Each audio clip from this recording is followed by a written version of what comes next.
Okay, what's going on at this hour? Where are you right now? You want to know where I am? I'm on a spa vacation. With Luna? Oh, I see. I found everything out when my husband lied to me. My name is Kate. I'm a 30-year-old office worker. I've been married to my husband Daniel for 6 years, and we have a 6-year-old daughter named Luna. We got married during my pregnancy, and Luna is growing up to be a wonderful girl. Mom, I'll help you. Really? Can you roll the hamburger patties like this? Yes, I'll do it. There you go. Oh, Luna, you're so good at this. Here's one for Dad and one for Mom. That's a big one for Daddy. Daddy's had a tough day at work, so he deserves the big one. He might even cry with happiness. As I enjoyed cooking with my daughter, my husband emerged from the bath. Luna ran to him and said, "I made your hamburger, Daddy." He was thrilled and responded, "Really? I can't wait to eat it." We were living as a happy family, or so I thought. Both my husband and I worked, but he had a shorter commute and fewer overtime hours, so I often asked him to pick up Luna from kindergarten. Lately, though, he'd been coming home later due to work commitments, and I had to pick her up and bring her home. Mom, does Daddy not like me anymore? My heart ached as Luna asked this on our way home from kindergarten. She missed him because he usually picked her up, and now he came home so late, sometimes missing her entirely. I comforted her, even though my own heart was breaking. Daddy is working very hard for us right now. Once things settle down, he'll have more time to spend with you. Really? Yes, really. So let's support him together, okay? I'll cook for him. Luna smiled, a truly good girl, and said, "I can't wait until we can eat together as a family again." But as months passed, Daniel's work schedule remained erratic. He'd come home at 2-3 a.m. or sometimes even take the first train home in the morning. I started to wonder, are you sure it's work? If you're just out drinking, I wish you'd come home to spend time with Luna. I couldn't take it any longer and decided to confront my husband. Luna has been left alone by her father for a month, and she looks so sad, I said, trying to express my frustration. But instead of understanding, my husband grew defensive. What's with that tone? I attend company drinking parties for the sake of our family. It's unfair of you to accuse me like that. Whoa, okay, I'm sorry, I replied, feeling a pang of guilt. But you have to understand, Luna is feeling lonely because she hardly gets to play with her dad. My words seemed to hit a nerve. He fell silent and retreated to the bedroom, leaving an awkward silence between us. Soon after, I received notice from work that I needed to go on a short business trip. There were several things I needed to check in person, and it looked like I'd be away for at least one night, possibly two. My first concern was what to do with Luna. My parents lived far away, so it would be challenging for them to come and help. I would have to rely on my husband, but given how busy he'd been lately, I wasn't sure if I could trust him with her. Still, I had no choice but to ask him. I waited up for him to come home, wondering if he had been drinking as usual. By the time he arrived, it was well past midnight, around 3 o'clock, to be exact. The sound of the door unlocking signaled his return. "Welcome home," I greeted him. "Kate, I didn't realize you were still up," he said, clearly surprised to see me waiting. "I stayed up because I wanted to talk to you." "Talk?" He looked taken aback, and I noticed he was visibly drunk, his face flushed. As he took in the situation, he suddenly looked pale. He sat down at the dining table, his gaze fixed on me. "So, what did you want to talk about?" "It's not a big deal," I said, trying to keep my tone calm despite his agitation. "I just wanted to let you know that I have a business trip coming up. It's short notice, but I need to go in 2 weeks on Friday.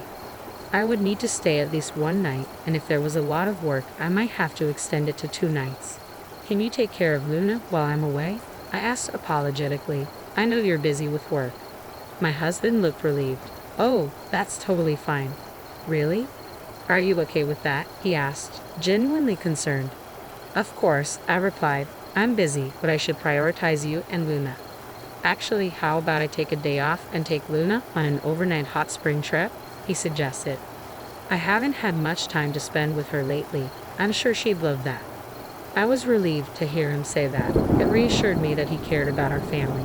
Until recently, I had been worried about whether he truly valued us, but it seemed my concerns were misplaced. The next morning, as I was taking Luna to kindergarten, I told her the news. "What?" she asked, eyes wide with excitement. "Daddy and I are going on a hot spring trip together," I said. Luna's face lit up with happiness, and seeing her so excited made me happy too. Then came the day of my business trip. It was my first trip since Luna was born, but it went smoother than I had anticipated. The people I met were very organized and had everything ready for me to review. I finished my work by 7 p.m. and thought to myself, if I'm done already, maybe I can go home today. I wasn't sure if I would need to stay one night or two until I assessed the status of my work. I had planned to spend the first night at a manga cafe instead of a hotel to avoid any cancellation fees. With this plan, I could catch the last train home if I managed to get a ticket. I looked forward to a relaxing evening at home if necessary. Hastily, I boarded the train and headed back. I imagined my husband and daughter enjoying a nice meal at the hotel, and the thought of my daughter's happy face eased my mind. I planned to wake up early the next morning, clean the house thoroughly, and surprise them. I arrived home around 11 p.m., wondering why the living room light was still on. I thought maybe my husband had simply forgotten to turn it off. With a critical look, I went inside and was met with a distressing sight. My daughter curled up on the sofa, crying. "Oh, Luna, what's wrong?" "Mommy," she sobbed. "Why are you crying? Where is Daddy?" My husband was nowhere to be seen, and I felt a surge of frustration. I needed to get answers from my daughter. "Daddy left in the morning without me," she explained between tears. "What? What is going on?" I thought, furious at my husband's irrational behavior. I knew I needed to calm Luna down first. I pulled her into a tight hug. "I'm so sorry, sweetie. I know it's hard being alone so late at night." As I comforted her and stroked her hair, Luna began to relax and eventually fell asleep in my arms, feeling the warmth and safety of my embrace. Luna seemed exhausted from the fear and anxiety, so I gently carried her into the bedroom. After settling her in, I went back to the living room and called my husband. "Kate, why are you calling at this hour? Where are you?" "I'm at a spa trip with Luna." "Why are you whispering?" "Luna is already tired and asleep. I don't want to wake her." "Oh, I see. I'm sure she's asleep, but she's not with you, is she?" I realized my husband had lied to me, and though I was close to losing my temper, I managed to stay calm. "How's the trip going?" "We're having so much fun. I wouldn't mind staying another night. The food is great, and the hot springs are wonderful." "Well, why don't you stay another night then?" My husband hesitated, clearly unsure. "But Kate, you'll come home after one night, right?" "I'll be home later than planned. I have a lot of work to do, so I'll need to stay another night. Don't worry about me. Enjoy your trip as long as you like." He didn't question my excuse. "Really? Then I'll extend the stay for one more night." Luna is very excited. I knew Luna needed more time with her daddy, especially since I hadn't been able to give her much attention in the past month. "Make sure you call me when you know when you're coming home," my husband said. "What are you talking about?" She was curled up and crying by herself. I fought the urge to yell at him and ended the call, determined to ensure he faced consequences for the distress he caused Luna. I called my parents to explain the situation and quickly began packing. The next morning, I contacted a moving company. Thankfully, they could come that day, so I arranged for them to move my belongings out.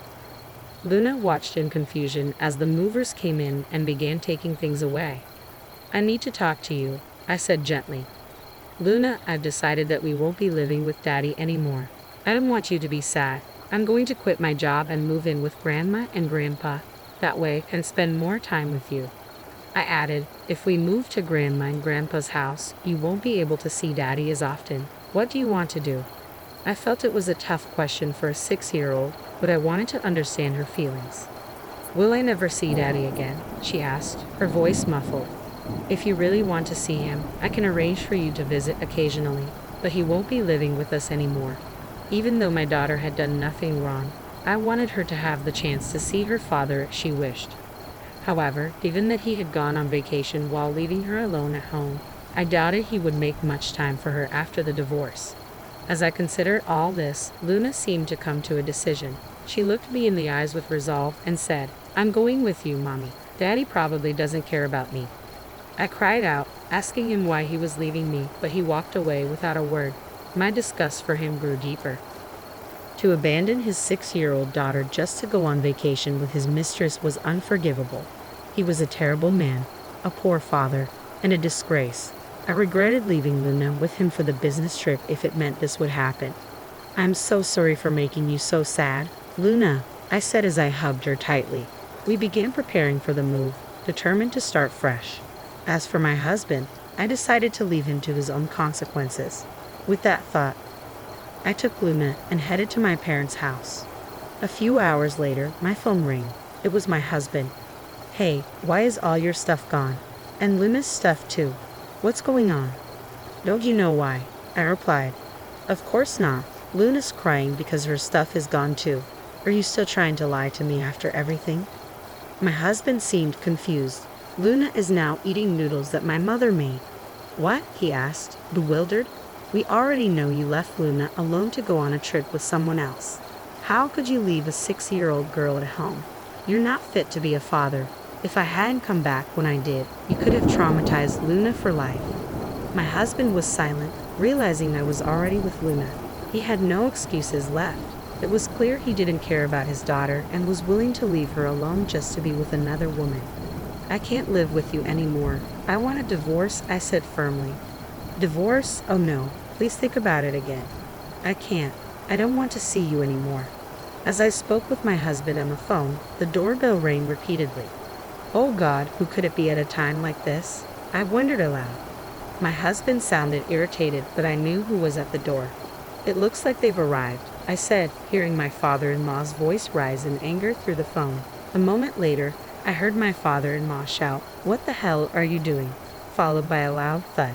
It seemed that was the sound of him getting physically confrontational. My father-in-law, a longtime judo practitioner and now a university advisor, had always adored Luna. When I told him about my husband's infidelity and how he left our daughter alone, he was livid. He had vowed to make my husband pay for his actions. "What the hell do you think you're doing with your own daughter? I didn't raise you to be like this."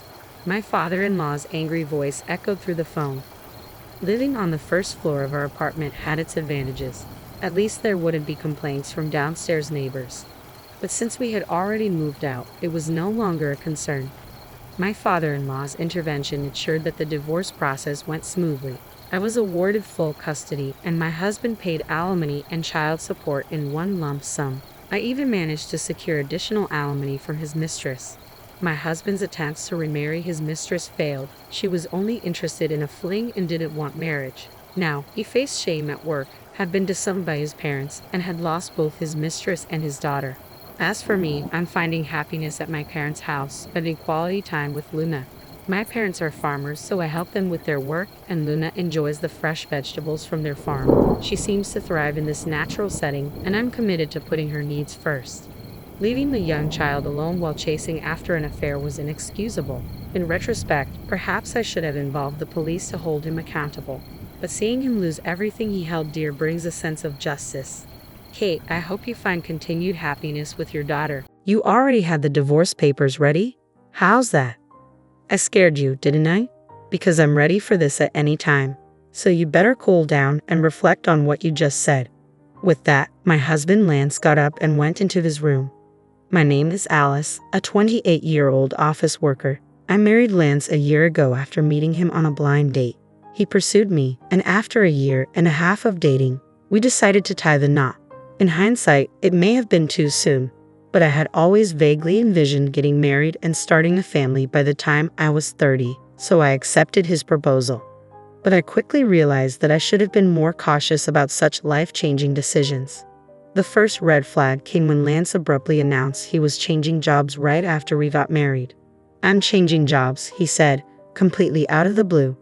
"Why so suddenly?" I asked, trying to understand his reasoning. "Because I can't show my full potential there," he replied confidently. I was taken aback, wondering what he meant. He informed me that he had already submitted his resignation and would be leaving his job at the end of the month. Although he was able to secure a new position, the salary was significantly lower than what he had been earning before. At the time, I thought it would be okay since I was also working, but then came the next surprise. Lance started pressuring me to quit my job. If Lance's new salary had been sufficient to cover our living expenses, I might have considered it. But with his recent job change and reduced income, quitting my job would have left us in a precarious financial situation. Despite Lance's assurances that his salary would soon increase, there was no clear timeline for when that would happen. Without my income, we wouldn't be able to save any money, and we'd struggle to cover basic expenses like rent and car maintenance. So I told Lance, I won't quit my job until your salary goes up. Lance seemed to agree, but he kept asking me to quit, bringing it up repeatedly. Each time, I gave him the same response. A year into our marriage, his salary still hadn't increased, yet he continued to ask, when are you going to quit? I was tempted to sarcastically say, now, but I couldn't, not yet. If he wanted me to quit so badly, he needed to focus on earning more. Instead, he should concentrate on his work rather than persistently pressuring me. I began to wonder why Lance was so eager for me to quit my job, and eventually, I realized it. Lance wanted me to take care of his mother, Sarah. Whenever we visited my in-laws, Lance would say, I just want to make things easier for you, Mom. And Sarah would respond, thank you, Lance. That's very kind of you. Lance would then glance at me, silently pressuring me to quit my job. He claimed his mother needed care, but the truth was Sarah wasn't ill at all. She was healthy, active, and financially independent, earning enough from her part-time job to enjoy her hobbies and social life. She didn't need my help at all. If I were Sarah, I'd be insulted by the notion that I needed to be taken care of when I was perfectly capable of taking care of myself. But Lance still insists that I should take care of his mother, Sarah. Oh, if only one of us were home during the day, we could check on Mom every day, Lance blurts out, clearly expecting me to be that person. It's tiresome to keep hearing this, but I finally ask, Sarah is in perfect health. What exactly do you want me to do? There's plenty you could do, Lance responds, almost as if it's obvious. You could help with the housework, run errands for her, there's always something that needs doing. But Sarah has a part-time job and spends a lot of time socializing with her friends. She's not even home most of the day, I point out. Even if Mom's not home, you could still do the housework, couldn't you? He counters. What? Is he serious? So, you want me to be her housekeeper? It's becoming increasingly clear that Lance just wants to look good in front of his parents, to appear like the dutiful son. If he cares so much about taking care of them, he should be the one doing the housework. I have no patience for Lance's superficial pride. Naturally, I didn't quit my job, and I certainly didn't start visiting my in-laws daily. I only went over during holidays like New Year's. Thinking back, Lance has always been like this when we visit his parents. He would order me around, telling me to clean up, help Mom, or see if there's anything we need from the store. But I never took the initiative to do these things. When I'd push back, saying, don't you know this area better than I do? You should go to the store, he would always reply, it doesn't count if I do it. What does that even mean? I'm starting to realize that it's not about caring for his parents at all. Lance just wants to boss me around to make himself feel good by appearing like the ideal son. Is he really more concerned with looking good than with actually caring about me? That's how I'm beginning to see him. When I boldly asked him, why don't you try helping out or quit your job to take care of your own mother? Lance looked visibly uncomfortable, his face twisting in disgust. That's not something I'm supposed to do, he retorted. I'm giving you these instructions so that my mom will see you as a considerate and useful wife. You should appreciate how kind I am to you. So, in other words, he wants to dump all the inconvenient responsibilities on me while pretending he's doing something extraordinary. Well, I'm not your servant, your slave, or anything else. I certainly don't deserve to be belittled or treated like this in front of my in-laws. If Lance keeps making these unreasonable demands, I won't stay silent. I'll push back. But Lance remained the same, never changing his stance. He kept asking, when are you going to quit your job? And every time we visited his parents, he would order me around just like before. I had reached the end of my patience, so I decided it was time to have a serious conversation with my husband. What do you mean, talk? He asked, clearly annoyed. I think we need to talk about our future, I replied. Huh? What are you even trying to say? He scoffed. I'm honestly fed up, Lance. I'm fed up with you constantly asking me when I'm going to quit my job and pressuring me to take care of your mother. Why are you fed up with that? You're my wife, and it's your duty to take care of your husband's parents. He shot back as if it were the most obvious thing in the world. Don't you think that's a huge burden on me? Isn't it your responsibility as her biological child to help with the housework and care for your own parents? I asked, trying to make him see reason. No way, Lance snapped. It's the wife's duty to do that. Are you really the kind of person who doesn't care about her family? I'm disappointed you'd even say such a thing. Then let me ask you this, I countered. How have you been taking care of my parents? If I asked you to take care of them, would you do it? Lance looked at me blankly. What are you saying? Why should a husband take care of his wife's parents?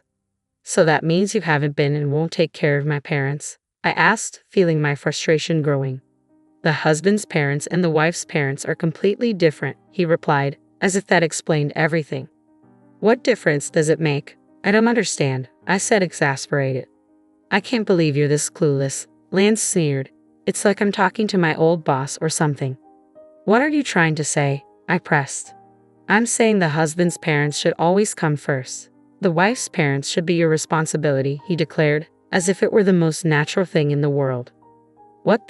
So, in Lance's mind, the only family that matters is the one he's biologically related to. I'm so disgusted by you, I snapped. I'm not going to your parents' house anymore. Huh? Why would you do that? Lance asked, clearly taken aback. Enough is enough. I'm tired of this, I retorted, my frustration boiling over. No way. How dare you talk back like that? Lance shot back, his voice rising. My mom was right. What do you mean, your mom was right? I asked, my stomach sinking. She said you're a badly behaved wife, Lance sneered. That's why she gave me this. With that, he pulled a piece of paper out of his bag. It was divorce papers. What? You already had the divorce papers ready? I asked, shocked. Lance looked disturbingly proud of himself. How's that? I scared you, didn't I? I'm ready for this at any time, he said smugly, so you better cool down and reflect on what you just said. With that, Lance got up and went into his room, leaving me standing there in disbelief. No way. Why is Lance so selfish? And that triumphant look on his face, it's as if he thinks these divorce papers are some kind of weapon to make me submit to his will. The fact that Sarah had prepared the divorce papers made everything even clearer. Lance is nothing more than a mama's boy, eager to do whatever Sarah says while trying to boss me around. You've got to be kidding me. There's no way I'm letting Lance control me like this. Does he not realize that by pulling a stunt like this, he's already ended our marriage? His complete lack of common sense only makes me more determined. Lance had already filled out the divorce papers and handed them to me with the witness section signed by Sarah and his friends. It was obvious he was just waiting for me to fall in line. But instead, the next day, after Lance left for work, I filled out the rest of the divorce papers and submitted them to the city office. Just to be safe, I'd also filed a notice of non-acceptance of the marriage certificate, ensuring that there would be no way to reverse this decision. I called my parents to explain the situation because I knew Lance, who had given me the divorce papers as a threat, might try to file the marriage certificate on his own if he found out I had already submitted the divorce papers. My parents were shocked that I had gone through with the divorce so quickly, but were even more outraged by Lance's behavior.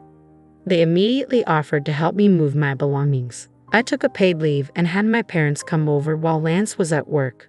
Together, we moved everything out to my parents' house. I decided to stay with them for a while, and for the first time in a long time, I felt a sense of comfort and peace. Looking back, Lance never did any housework. I was the one cooking dinner after a full day at work, cleaning, and doing laundry on my days off. On top of all that, he expected me to take care of his parents, which was simply unreasonable. That night, my phone rang. It was Lance, who must have just returned home. Hello? Hey, where are you right now? Lance demanded. I'm at my parents' house, I replied calmly. What? Why the hell would you go back to your parents' house without my permission? And where's all your stuff? Don't tell me you're staying there overnight. He sounded panicked. I almost laughed. How could he not realize I had taken most of my belongings with me? The fact that he thought I was just staying overnight spoke volumes about his selfishness.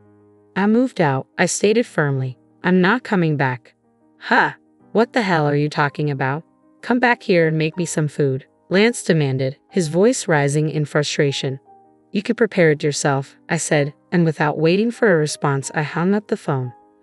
I knew I couldn't have a rational conversation with Lance about the divorce if he was going to be like this, so I decided to block his number and wait for him to come to me. A week later, Lance finally lost his patience and showed up at my parents' house. But he didn't come alone. He brought his parents with him.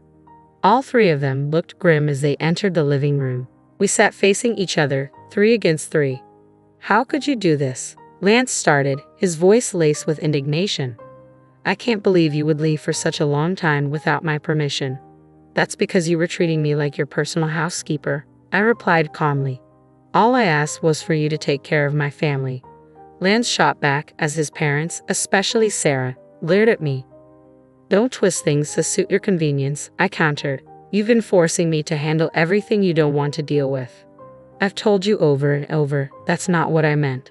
Lance insisted, but his words rang hollow. Sarah jumped in, her voice sharp. What kind of wife are you? Lance has done so much for you. My father, who had been sitting quietly, began to tremble with anger. Sensing that he might lose his temper, I spoke up before things could escalate. Lance told me to quit my job and take care of Sarah. He said it was my duty as his wife, I explained. But when it comes to my family, he pushes all the responsibility onto me alone. In the end, Lance just wants me to obey him, take care of his parents, and let him take credit for it. He even told me that his parents were more important than mine, and that they should always be the priority. I could see the surprise on my father-in-law Robert's face. He looked at Lance, clearly taken aback. It was evident that Robert hadn't heard any of this before. And to top it off, I continued, Lance suddenly pulled out divorce papers, claiming it was Sarah's idea. What? Robert turned to Sarah, his tone questioning. Did you really suggest that to Lance? Sarah hesitated, flustered. Well, it's just that Alice has been so difficult. And did you really say that Alice's parents aren't a priority? Robert pressed.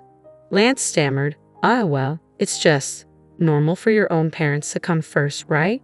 Don't be ridiculous, Robert snapped. I came here because I thought you were facing unreasonable hardships, but from what I'm hearing, you're the one at fault. Don't be a coward and try to use your parents' influence to get your way. Lance shrank under his father's rebuke. Robert had said everything I had wanted to say to Lance and more. He then turned to me and my parents, offering a sincere apology. I'm sorry, Alice, he said, his voice full of regret. And to you both as well, he added, nodding to my parents. I am truly sorry for the trouble my foolish son has caused you, Robert said, his voice heavy with regret. I will give him a strict lecture. Robert, you're not at fault here, I replied gently. Please don't blame yourself, and thank you for your kind words. I took a deep breath, but there's one more thing I need to say. Lance, sensing something serious, asked, What do you mean? The divorce papers you gave me, I began. I've already filed them. We're no longer married. What? No. Lance and Sarah both turned pale, shock washing over their faces. How could you do that without my permission? Lance sputtered. You told me I could file them whenever I wanted. I reminded him, my voice steady. You even had Sarah sign the witness section for you. Lance stammered, but that was just to scare you. Robert's face darkened with anger as he turned to his son. So you used it to threaten her. I spoke up, echoing Robert's frustration. Exactly. He thought he could intimidate me. How could you be so foolish? Robert snapped, his patience finally snapping. He struck Lance on the cheek, causing Sarah to gasp in shock. I'm sorry you had to witness that, Robert said, turning back to me, his voice filled with remorse. You were right to divorce this idiot. I apologize on Lance's behalf for ruining your marriage. Robert then grabbed Lance by the collar and demanded, You and Sarah better apologize too. They both muttered apologies before Robert led them out of the house. I felt a wave of relief. Robert had saved my parents from losing their temper, and later he ensured that all of Lance's property went to me in exchange for no alimony.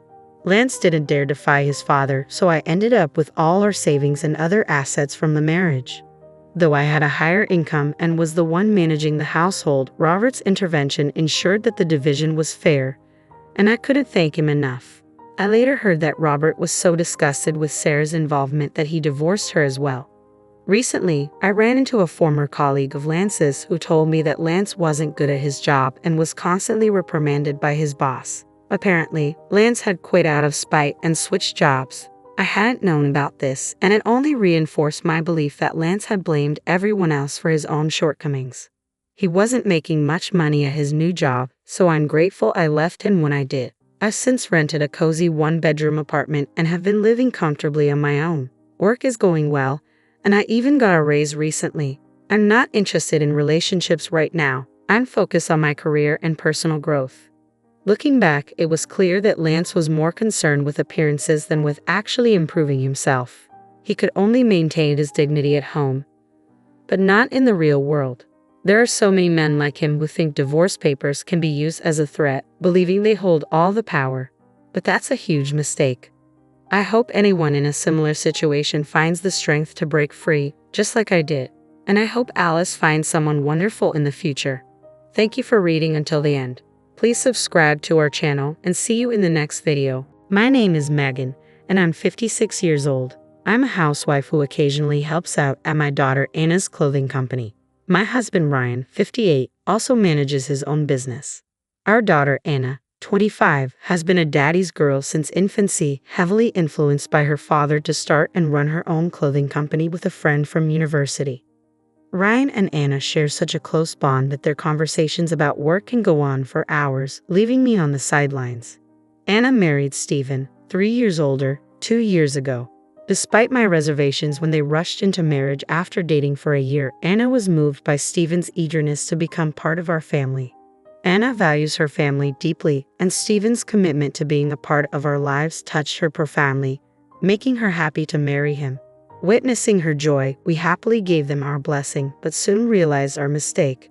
We discussed with Anna and Stephen and decided to renovate the second floor of our house into a dual residence to accommodate both households, perhaps overly indulgent for our only child. 2 years into their marriage, I noticed Anna seemed less vibrant and had lost weight. "Anna, you don't seem well, and you've lost weight," I remarked concernedly. She brushed it off, attributing it to a diet similar to how she had once fretted about gaining weight right after the wedding. Satisfied with her explanation, I reassured her, "You're not fat, eat well, and take care of yourself." "Thank you, Mom. I'm sorry for worrying you," she replied with her usual smile as she headed to work, waving goodbye. Her cheerful response eased my concerns, but an hour later, I received a call from the hospital informing me that Anna had been injured and was undergoing surgery. I immediately called Ryan, who rushed over from his nearby office, and together we hurried to the hospital. When I arrived, Anna was already in surgery. When I asked my husband about what had happened to Anna, he told me, apparently, she fell from the top of the stairs of the station. The diagnosis is a compression fracture of the lumbar vertebrae and a spinal cord injury. She might end up bedridden. Tears welled up in my eyes as I processed the news. "I regret letting her go to work this morning," I cried. "This morning, Anna looked so thin and lacked energy. Maybe she was really struggling. If only I had stopped her from going to work, this wouldn't have happened. There's no point in regretting now. Let's pray that the surgery goes well," my husband replied softly. "Okay," I said, beginning to pray. Then, my husband said, "I'll call Stephen," and stepped outside the hospital. When he returned, his expression was one of fury. "What's wrong?" I asked. Apparently, Stephen responded to my news with, "Oh really? Well, I'm going on a vacation abroad then. Take care," my husband recounted angrily. When I informed him that Anna might be bedridden due to a severe spinal cord injury, he laughed it off, saying, "Well, my being here won't change anything, will it?" before hanging up. Just then, Anna's business partner and best friend Amy rushed to the hospital. Amy, too, looked furious. "It seems Stephen called me," she said. He mentioned Anna's surgery for a spinal cord injury and casually added, "Oh, and she might not be able to work after that. I'm going on a trip abroad, so let me know how Anna's doing." Amy continued, her anger evident. When I questioned him, asking why he was laughing and planning a trip while Anna was in such a serious condition, he callously replied, "It's my first time abroad in a while, so of course I'm happy. Do you think Anna will get better if I go to the hospital? Her mother is there, so she'll be fine," before hanging up. Amy was upset not only by Stephen's indifferent attitude towards Anna, but also shared more distressing news. "Ryan and Megan, please calm down and listen," she said gravely. "It appears Stephen might be dating our part-time worker. She's taken a week off starting today, possibly to go on that trip abroad with him." The revelation sunk us further into despair. When I asked if Stephen was cheating on Anna, it turned out Anna had been confiding in Amy about her suspicions for some time. Apparently, the part-time worker had developed feelings for Stephen when he came to pick up Anna from work. She pursued him, succeeded, and even boasted about it to other part-time workers. When one of them informed Anna, she began to worry deeply. It's possible Anna's distress over this contributed to her fall down the stairs. I don't think I can ever forgive Stephen, I cried, overwhelmed with emotion. Trying to calm me down, my husband asked, "What are you planning to do? Are you going to confront him without any evidence?" Amy quietly intervened, saying, "There might be evidence." Anna hired a private investigator. She handed me a business card from her case. I placed the card in my wallet, then sat down on the sofa outside the operating room, praying fervently for Anna's safety. When the surgery light turned off, signaling that it was in progress, the tense silence between us three was palpable. A few minutes later, a nurse led us to a consultation room. The surgeon explained that Anna's operation had gone well because it was performed promptly, and her injuries were not severe. With diligent rehabilitation, there was a good chance she could regain her normal life. However, there was also a possibility of lingering numbness in her hands and feet. Grateful for the successful surgery, we thanked the medical team and briefly visited Anna in the ICU before deciding to head home. Amy chose not to answer when Stephen. The next day, someone who was likely calling to check on Anna's condition reached out. When we arrived at the hospital, Anna had awakened in the ICU. Though she couldn't speak, tears streamed down her face as she looked at us. In my heart, I made a vow to Anna. I will take my revenge on that man to the very end. When the doctor informed us that Anna would be moved to a hospital room the following day, my husband insisted, "I'd like her to have a private room, please. Money isn't an issue." His concern and compassion for Anna were evident, and we bid her farewell with the promise to see her the next day, then headed to the private investigator's office.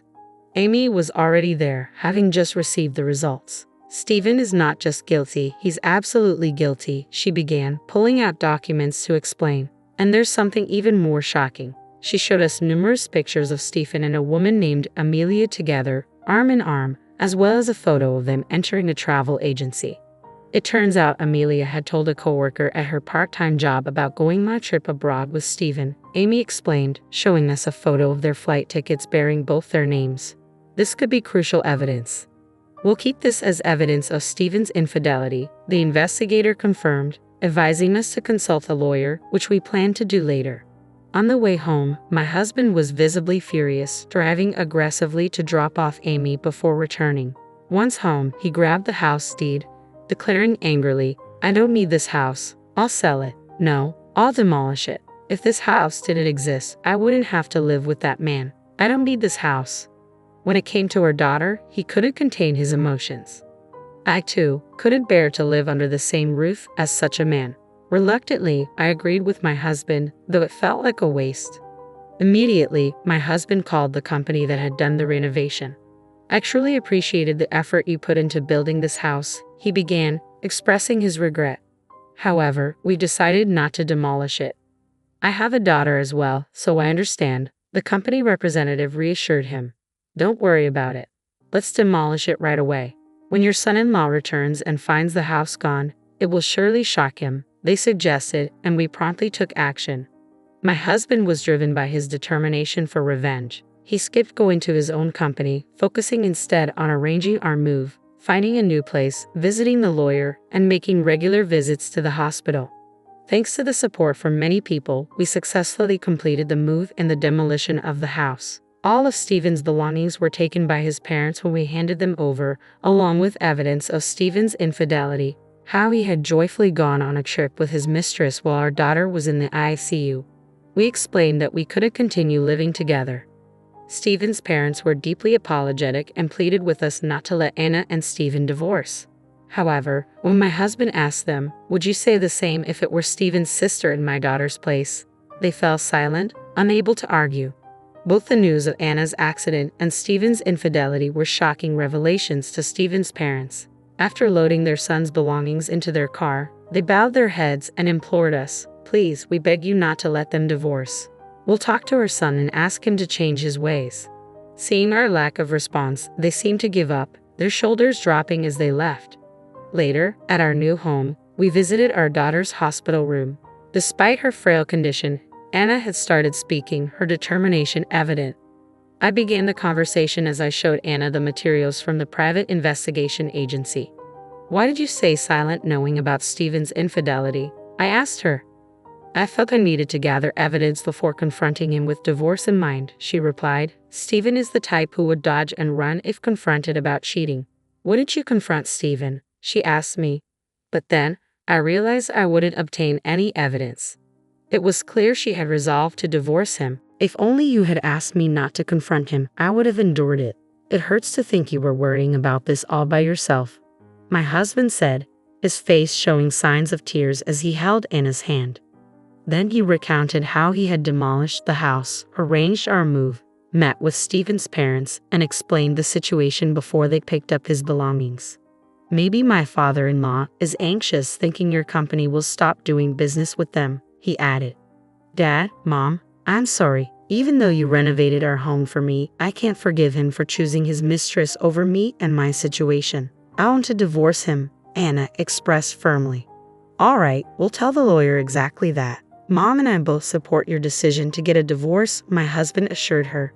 Our next house will be a spacious high-rise condo, and your room will be just as large, he promised, gently patting our daughter's head. Finally, Anna managed a smile through her tears. When the hospital staff realized we were there, a doctor came to explain Anna's condition and the prognosis. Since the surgery was performed promptly, she should be able to return to her normal life after rehabilitation, the doctor informed us. While there's a slight possibility of numbness in her hand, it's unlikely, he added. Thank you so much, doctor. That's a relief, isn't it, Anna? You don't need to worry anymore while walking, I reassured her. Anna stunned us with her revelation. I didn't fall down the stairs because I was lost in thought. Someone pushed me. Shocked, we questioned her repeatedly, each time met with her firm insistence that she was telling the truth, her eyes serious. She described catching a glimpse of the culprit, a woman with blonde hair, but couldn't recall her face, only the sensation of being pushed with both hands. Upon hearing this, the doctor said, "It's my duty to report this to the police for investigation." We agreed to let him handle it, seeing how tired Anna looked. We promptly shared the new development with our lawyer after concluding our call. Shortly after Stephen called, I heard from my father, "I'm coming home now. There seems to be a misunderstanding. Let's discuss it. If we clear things up, Anna and I won't need a divorce," he said, laughing as he spoke. "I'm glad I answered the phone," I muttered after hanging up. Later that evening, Stephen called again. This time Ryan answered. "The house is gone. What about my belongings? Going this far over a misunderstanding is ridiculous and utterly foolish. Where are you living now?" Stephen demanded. "Didn't your parents tell you? They took your belongings home," Ryan replied calmly. "What misunderstanding? We have evidence from the investigation agency," Ryan retorted, his tone mocking. Stephen grew frantic at the mention of evidence. "We're just friends. There's no romantic relationship. If we clear up this misunderstanding, tell me where you live. My father told me not to return until this is resolved, so Anna and I can avoid divorce," he pleaded desperately. Ryan's single word, "impossible," caused Stephen to lose his temper. "You really broke into my house and removed my belongings, didn't you? I'll sue you for trespassing. If you don't want that, tell me your address. Are you ready to lose me, the one married into your family and your only current heir?" Stephen ranted. Amid Stephen's tirade, a woman's voice could be heard from his phone saying, "Enough already. Just break up. You couldn't even have a child with your wife." Hearing this, my husband hurriedly asked, "What about a child?" The call abruptly ended, leaving us puzzled, as we hadn't heard from the hospital doctor that Anna was pregnant. Though concerned about that revelation, we were more frustrated than angry at the thought of Stephen still being involved with that woman. The next day, after visiting our daughter in the hospital, my husband returned to work for the first time in a while. Around noon, Amy arrived at our house accompanied by another woman. The woman with Amy was Emma, a part-timer hired around the same time as Amelia, Stephen's mistress. Emma appeared visibly irritated by how Amelia treated her under the guise of friendship. For instance, whenever Emma went to buy lunch, Amelia would follow and place her own items on the counter, expecting Emma to pay. Despite Emma's complaints, Amelia brushed it off, claiming they were friends. Even at work, Amelia was known to slack off most of the time and leave promptly, avoiding overtime work.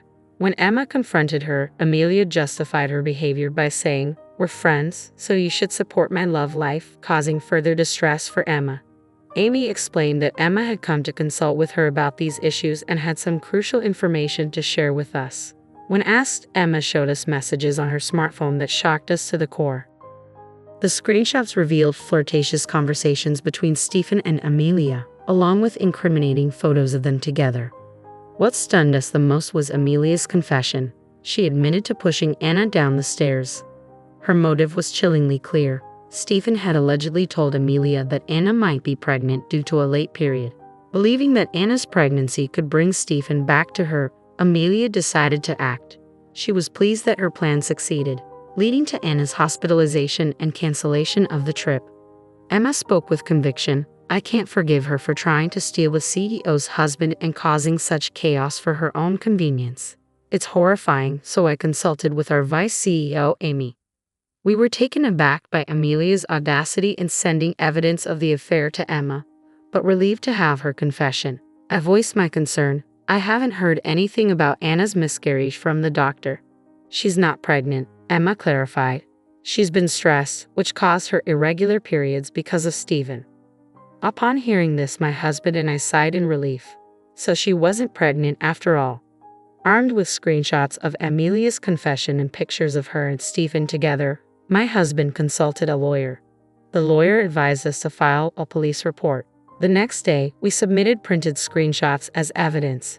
Throughout this, Stephen continued to call us daily, making veiled threats like, I'll sue you for trespassing, and you'll be in trouble if I don't become the heir. Each time, we hung up without responding. Finally, the day of reckoning arrived. Following our lawyer's instructions, we summoned Stephen and Amelia to a conference room at my husband's company. Come with your friend. We want to discuss this misunderstanding, my husband stated firmly. Stephen responded, Okay, but when you realize it's a misunderstanding, you owe me and my friend an apology. And you'll compensate my parents too. Seeing him, I regretted more than ever letting my daughter marry him. We waited in the conference room with our lawyer. Stephen and Amelia arrived half an hour late. Spotting our lawyer, they seemed surprised and awkwardly laughed. Why did you bring a lawyer? Let's just talk as a family. Following our lawyer's instruction, we asked them to take their seats. Stephen and Amelia sat down, visibly agitated. First of all, Stephen began, Amelia is just a friend. I have no romantic feelings for her, Stephen insisted, while Amelia nodded beside him. Our lawyer pressed further, showing them a picture of Stephen with another woman named Emily, his arm around her. Amelia's expression shifted to anger. Wait a minute, are you saying you have another woman? What's your relationship with her? Weren't you going to marry me once you took over the company? She shouted at Stephen. Stephen attempted to calm her. I don't know this woman, she's just a friend. Please calm down. But Amelia's fury only grew. You told me your wife was pregnant, so I had to take drastic steps for our future, she accused, as Stephen repeated pleas for calm. Our lawyer interjected. Emily has already admitted her relationship with Stephen. She's returned home and cut off contact with him. Upon hearing this, Stephen faltered. He covered his mouth, his face turning pale. Turning to Amelia, our lawyer continued, We have enough evidence of your relationship with Stephen, as well as evidence of the crime you confessed to committing against Anna. Amelia, now frantic, stood up. I admit to the affair, but Stephen pressured me into the staircase incident because his wife was suspicious and we couldn't go on vacation. He said she was pregnant. I apologize, I'll pay compensation, I'll end things with Stephen. Just don't involve the police, she pleaded, tears streaming down her face. Stephen erupted, I never told you to do anything like that. You've ruined everything. It's over between us. You deserve to be arrested. Our lawyer addressed Stephen firmly. We will proceed with filing for divorce between you and Anna and seek compensation. If you contest, we'll see you in court. Stephen initially resisted, but upon mention of court, he relented. Under our lawyer's guidance, he signed the divorce papers, fearing the repercussions on his career and public reputation. He agreed to pay $56,000 in compensation, a substantial sum considering Anna's temporary inability to work as CEO during her recovery. Amelia was later arrested, and she promptly paid the compensation by selling her parents' house and land. Rumors of Stephen's infidelity and involvement in Anna's injury spread at his workplace, stalling his career advancement. His father's company, tied to ours, lost business and eventually went bankrupt. Disowned by his father, Stephen resigned from his job and scraped together the compensation money through severance pay and loans. There were rumors of Stephen collecting aluminum cans to make ends meet, a stark contrast to his previous life. A year later, Anna returned to work after intensive rehabilitation, focusing on her health and career. "I don't need a boyfriend for a while," she declared, emphasizing her dedication. Emma, who had assisted us, joined Anna and Amy as a regular employee at their company.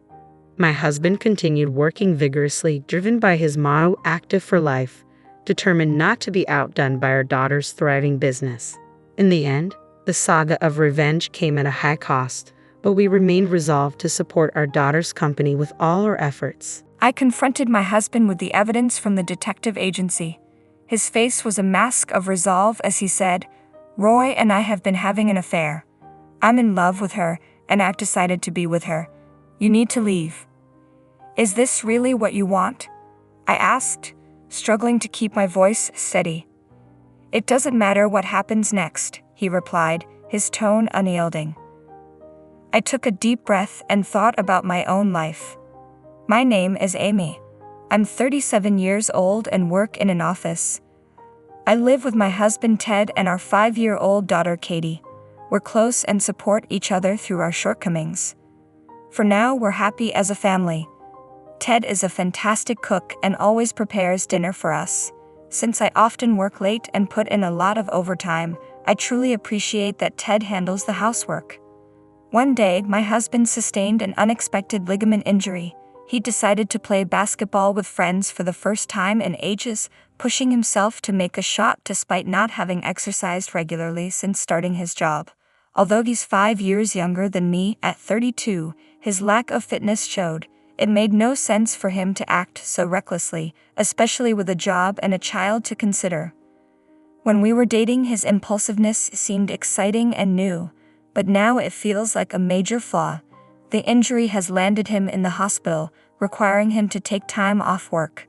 That means I'll have to handle the housework and look after our child alone. Adding to the frustration, the injury occurred at a multi-sport facility, not even a proper basketball court. The company could be outraged if they found out, and he might even face termination. I felt a surge of anger and disillusionment. His irresponsible behavior as an adult has become a serious burden. The doctor said he'll need to stay in the hospital for about 2 weeks. I brought him a change of clothes, a phone charger, and other essentials. "Thanks for bringing these, Amy," he said, his voice unusually upbeat. I couldn't hide my frustration. "Why are you so cheerful? Normally you'd be more upset." "Well, what can I do? It was an accident. Plus, I'll use my paid vacation days, so it'll be fine." "Fine. If it weren't for your injury, you could have saved those vacation days for something important like our daughter's kindergarten event or a family trip. That's what they're meant for. Now your coworkers and bosses will have to pick up the slack because you can't come to work.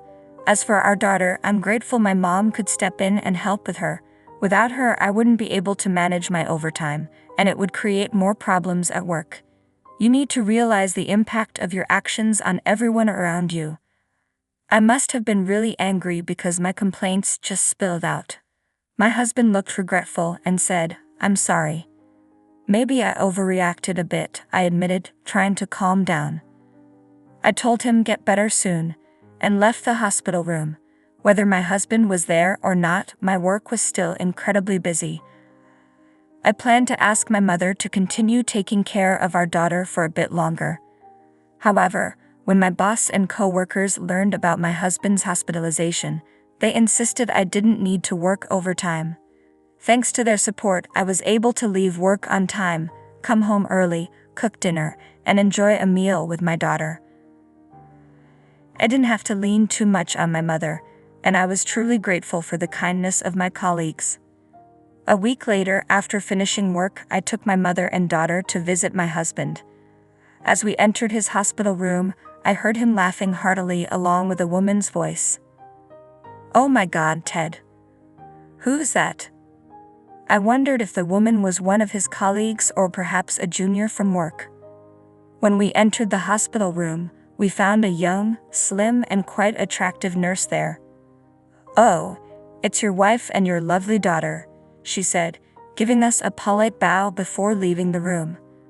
"While I'm juggling everything, you're here chatting with a beautiful nurse so casually," I said, my frustration evident. My husband, noticing my icy demeanor, appeared visibly uneasy. "Thanks for coming," he said, attempting to ease the tension. Fortunately, my daughter's presence softened the moment. "Hi, Dad," she said, hugging him tightly and beaming with joy at seeing him for the first time in a week. "Katie, I missed you so much. Is your leg feeling better?" "Now that you're here, Katie, everything will be okay, so you'll be coming home soon." "Yes, I will." "Yay!" Seeing my daughter so happy lifted my spirits as well. I decided to let the scolding wait for another time. After our visit, my mother mentioned that young nurse was calling his name in such a friendly way. "Yeah, she was," I agreed. Her tone did sound quite intimate. Although I found it hard to believe my husband would actually pursue anything with a young, attractive nurse, the thought lingered. Maybe she was looking for someone to be interested in her. They say nurses don't meet many men, so she could be quite forward. Finally, after 2 weeks in the hospital, my husband was discharged. On the day of his release, I visited his room and found him chatting cheerfully with that attractive nurse once again. On the drive home, he seemed unusually bored.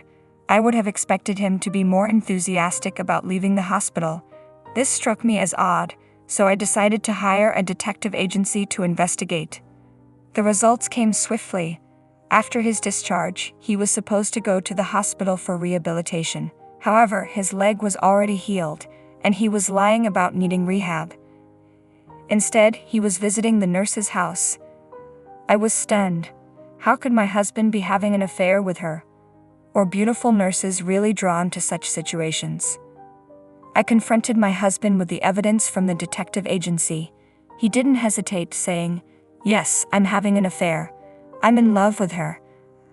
I'm going to be with her, and you need to leave." "I don't care what happens.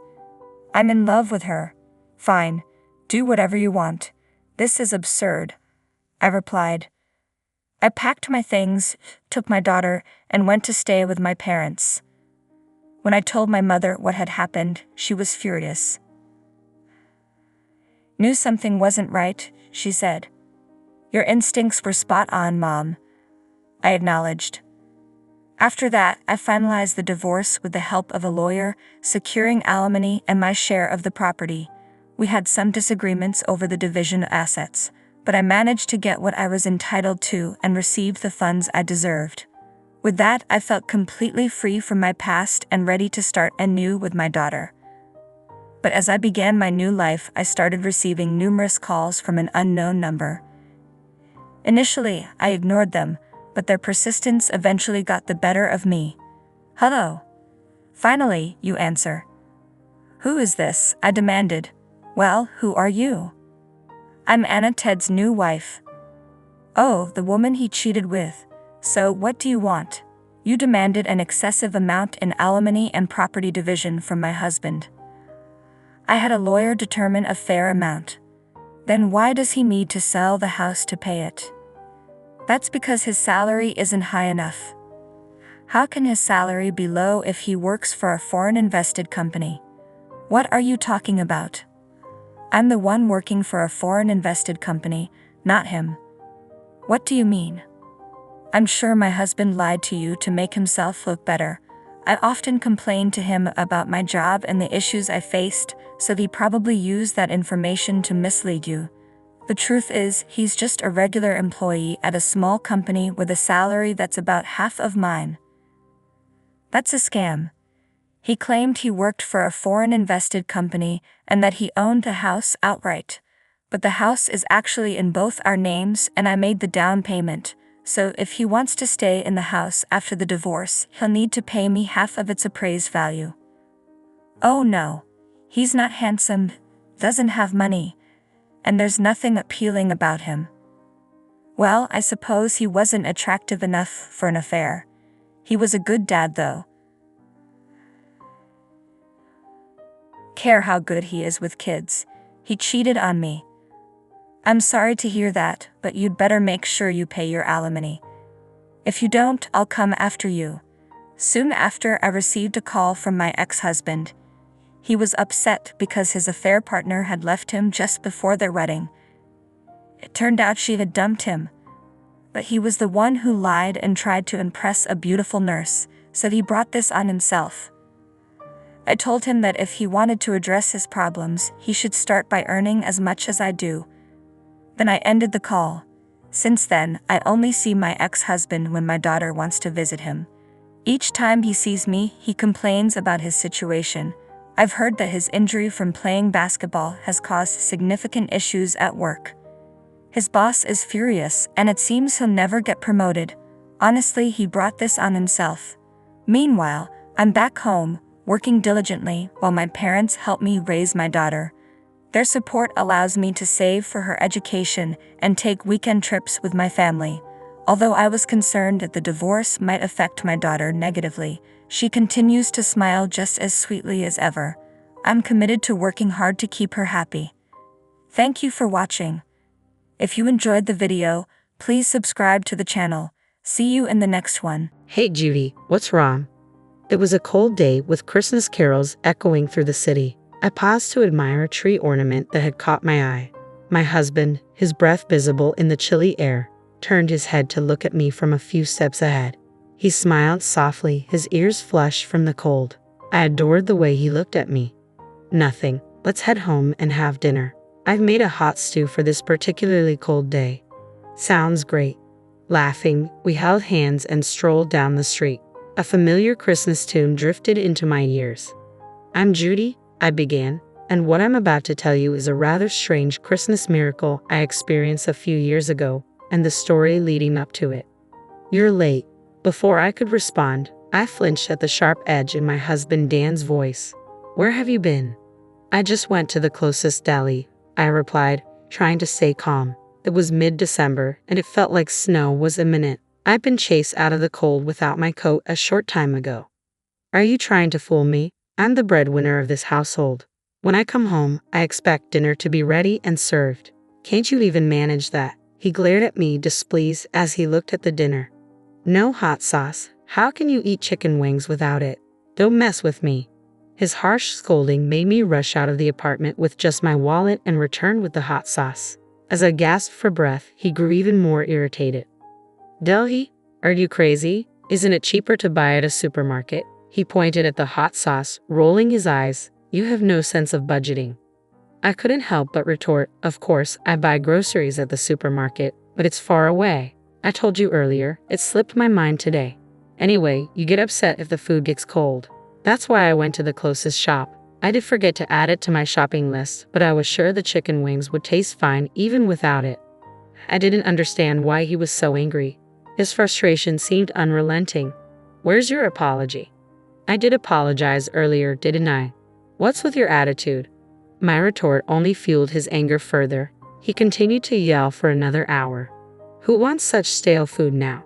In the end, he flipped the plate of chicken wings and stormed out to get dinner elsewhere. A few days later, while cleaning my parents' house, which was up for sale, I visited an old lady in the neighborhood whom I called Grandma. Listen, Grandma, I said, your prediction was off this time. I didn't predict anything, Grandma, who had cared for me since I was a child, replied with a chuckle. You're going too far. No way. Everything you predicted since I was a kid came true. If they weren't predictions, then they were prophecies, I said with a wry smile.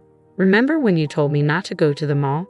There was a lightning strike that nearly burned it down. Another time, when I planned to relax at home, you advised me to go out because it would be sunny.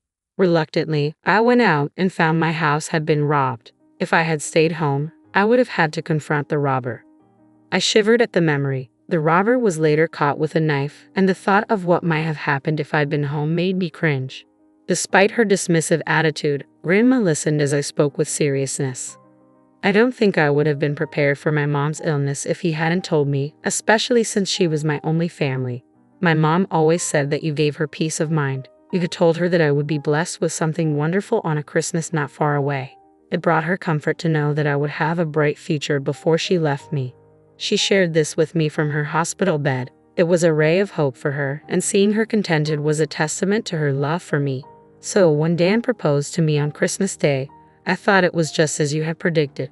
I met him through a mutual friend. At first, he seemed like a humble and gentle guy. But once we got married, his true colors showed. He became an arrogant husband. Like the hot sauce incident, he got upset over trivial matters. He complained that the food was too cold and the salad was lukewarm, even though he had ignored the food for a long time, playing on his phone. It wasn't just about food. He criticized nearly everything I did. How I cleaned the apartment, washed the clothes. Nothing seemed to please him. It made me feel trapped and suffocated. I didn't want to go back home to him. I went to Grandma, feeling a sting in my nose as I spoke. Now, it's almost sunset. Don't you need to go back and cook dinner? Grandma said, urging me with a glance at the sky. Feeling softly rejected, I stood up slowly. You're going to be okay as long as you stand your ground, she assured me. Even though you'll face struggles, you will find happiness one day. You'll have a Christmas that will make you jump for joy. So just live honestly and stay true to yourself. God is watching.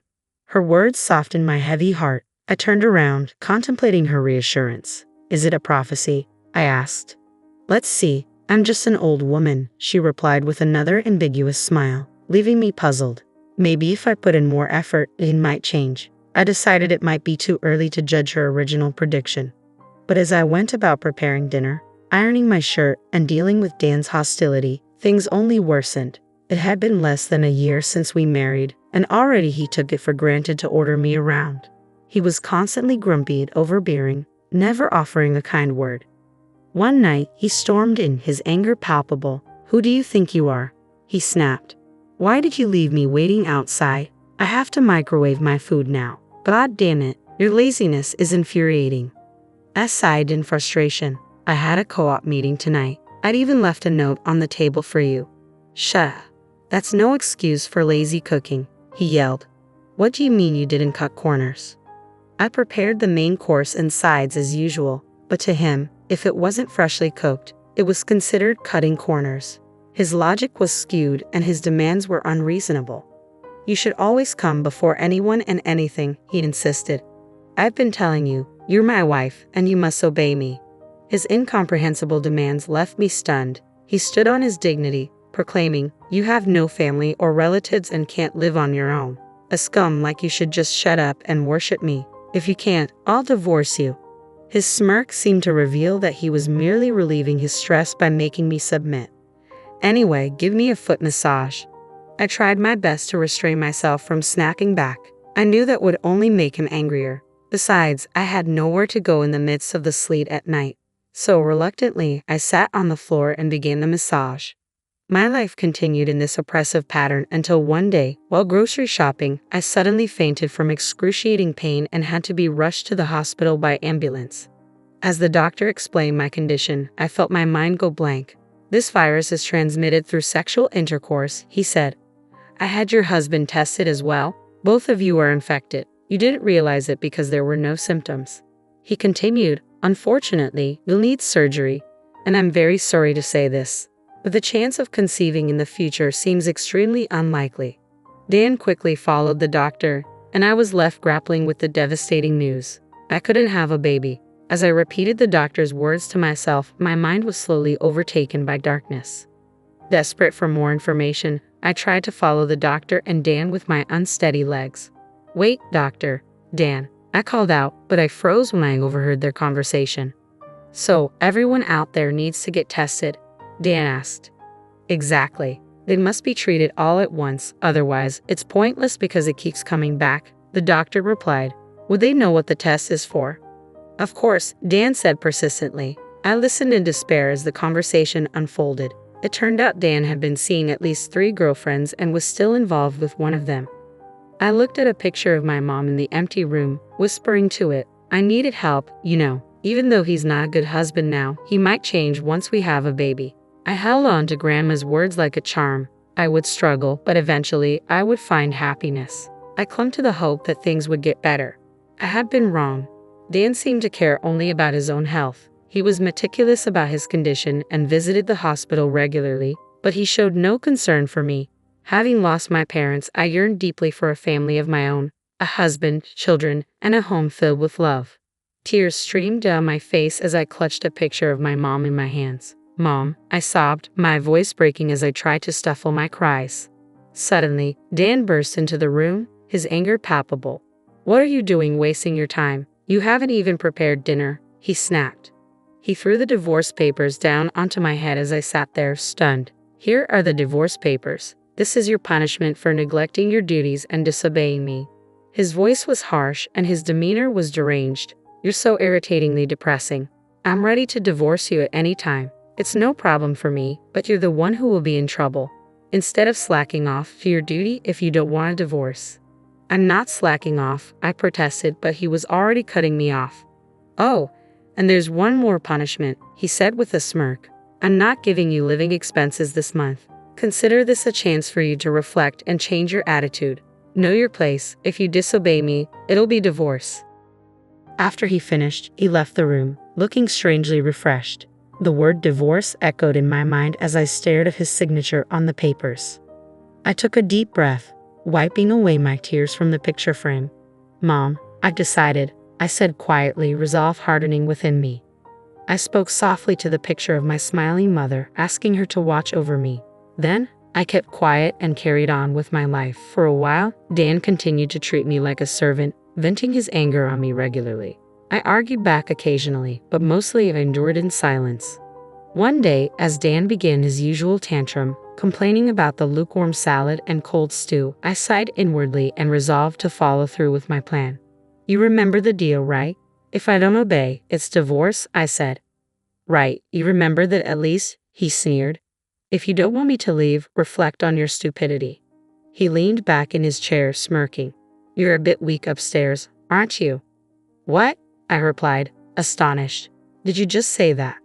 He blinked in surprise at my response. "What did you just say?" Repeatedly saying divorce doesn't mean you're making a valid point, I said, unimpressed. "Your lack of vocabulary is quite sad." "What the heck? Let's just get a divorce," I said calmly. "I'm perfectly fine with it. I'll be a stranger to you, just as you wish." "Are you serious?" he stammered, his mouth agape. I smiled and delivered my farewell, watching as his anger faded into confusion. I had already moved all my belongings out. "If there's anything you don't need, just throw it away. Goodbye." I removed the apron I had bought when we got married, folding it neatly and placing it on the counter with the house keys on top. I gave him one last look and walked out of the house with my suitcase. "What the heck is going on?" His voice trailed after me, snapping him out of his daze. I ignored him, a sense of freedom washing over me.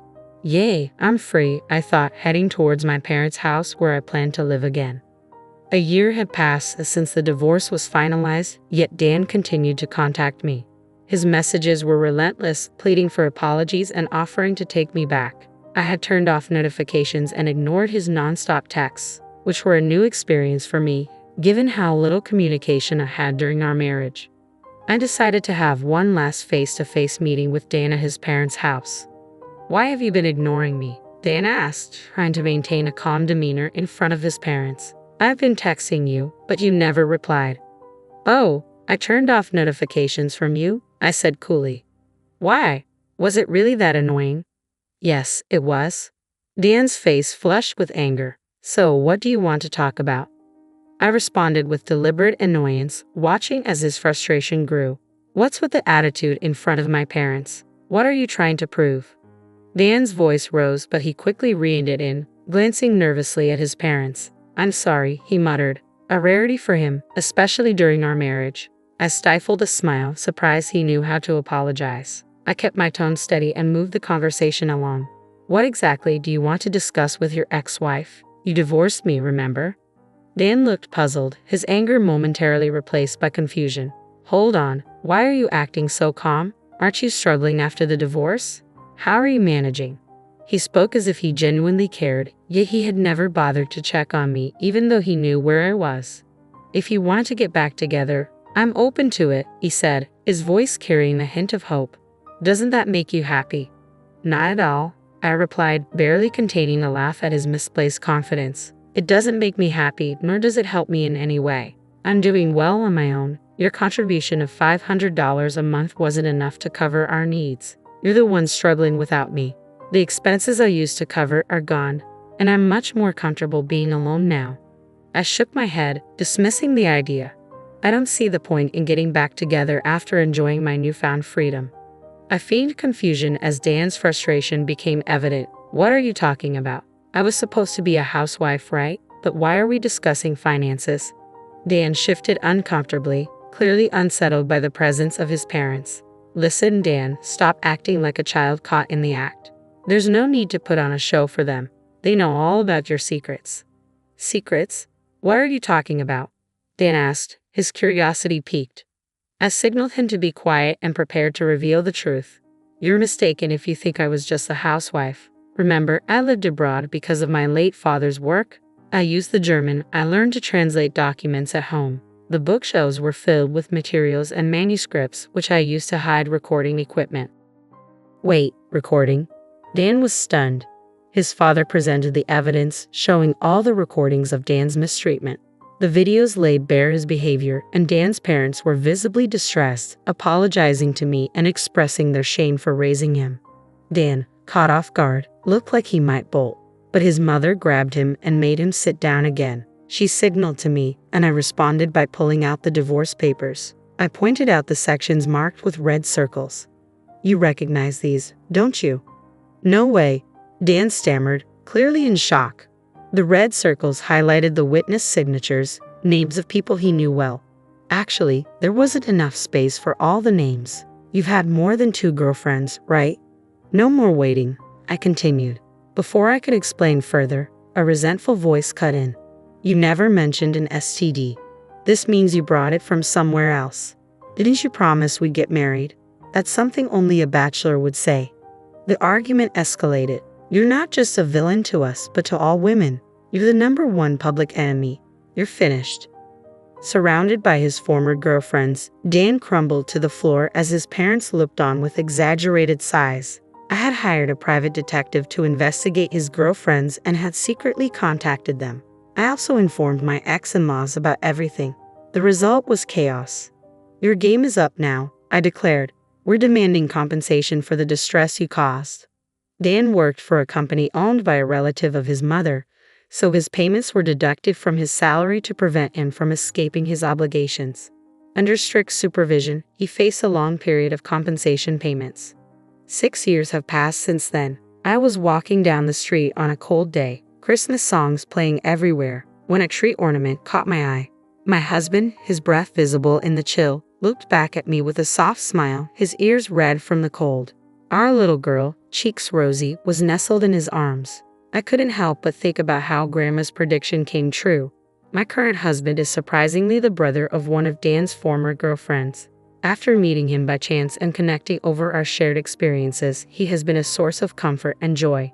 If not for what happened with Dan, I might never have met my current husband. Grandma's words about struggling but finding happiness have proven true. After we married, I found out I was pregnant, despite being told it was unlikely. I remember when I was rushed to the emergency room on Christmas Day and the doctor confirmed the pregnancy. My husband and I were overjoyed, jumping up and down, while the nurse tried to calm us down. It was a true Christmas miracle. As I snapped back to the present, my daughter clung to me in her fuzzy coat. Let's go home and have dinner. I prepared hot stew for this cold day. Sounds great. Yay, she cheered. Laughing, we held hands and walked home, the familiar Christmas song drifting in from somewhere nearby. I told you I don't like this food, I said, my frustration clear. You're harassing me by making things I don't enjoy, aren't you? I added, feeling overwhelmed. But your husband likes it, she replied dismissively. Just cook something else right now, I insisted, my patience wearing thin. I had reached my breaking point.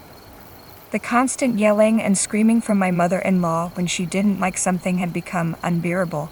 I wasn't sure if I could handle her sarcasm and criticism for the rest of my life. I had resigned myself to enduring her bullying, but then something happened that changed everything. My name is Ellen. My husband George and I have been married for 3 years, and we were living with my parents at their house. George, often away on business trips, was currently gone, and though I used to feel uneasy without him, had become so busy that I barely noticed his absence. My days were packed from dawn until dusk. I would wake up early to prepare a meal for my father-in-law, who rose with the sun. While he ate, I would clean the house and do the laundry. After he finished, I'd immediately clean up the dishes. Once the household chores were done, I'd rush to my part-time job.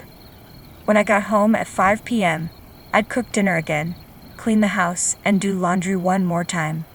By the end of the day, I was exhausted. But the most draining part of my life was the constant bullying from my mother-in-law. Although she didn't work and spent all her time at home, she did no housework. My husband once told me he couldn't even remember what his mother's cooking tasted like, indicating she hadn't done much housework when he was growing up. Despite her inactivity, my mother-in-law had a knack for criticizing everything I did. She was meticulous about the food I prepared and always found fault with the cleanliness of the house. It felt like her hobby to belittle me. Known in the neighborhood as a show-off, she would parade around in ill-fitting jewelry, and though the neighbors would compliment her, they didn't genuinely think she looked good. They were hesitant to upset her, perhaps out of respect for my father-in-law, who was well-liked and involved in the community. He had been an executive at a prominent local company and was still connected with many people from his professional life. Though my father-in-law never imposed his will, my mother-in-law's overbearing nature was often overlooked by the neighbors, who chose not to confront her. Feeling isolated, I had no one to turn to in the neighborhood. However, when my father-in-law fell ill and was diagnosed with advanced cancer, my world shifted. I was grateful for him, who was the complete opposite of my mother-in-law. Despite his illness, his kindness and genuine concern for me stood out starkly against the backdrop of my mother-in-law's cruelty. I knew that our financial stability was largely thanks to my father-in-law's past contributions. To show my gratitude, I tried to take care of him as best as I could. I made sure to keep him engaged with conversations, played cards with him, and prepared easy-to-eat meals to ensure he received the nutrition he needed. He was always appreciative and often expressed his thanks. "Thank you," he would say. "I'm so happy every day because of you." No, I would respond. "I'm just doing what I can." "I'm sorry for the burden my wife has put on you," he would continue. "She doesn't do much around the house." It was clear that my father-in-law was concerned about my mother-in-law's lack of effort. His gentle nature made it hard for him to address her shortcomings directly. Still, it was comforting to know he understood how poorly she treated me. "I'm sorry for leaving everything to you, Ellen," he said. "My wife should be doing a better job. You don't have to force yourself to take care of me." "Please don't say that," I reassured him. "I just want to repay you for everything you've done for me." His eyes welled up with tears as he held my hand and said, "Thank you." But then everything changed. My father-in-law's condition suddenly deteriorated, and he was rushed to the hospital in an emergency. When the ambulance arrived, he was already in a coma. The doctors informed us that his prognosis was uncertain and that we needed to prepare ourselves for the worst. The sudden turn of events left me in a state of panic, struggling to process the gravity of the situation. I couldn't stop crying when I saw my father-in-law, his face etched with pain. I felt a pang of sympathy for my mother-in-law, believing she must be deeply distressed. Asked her how she was coping.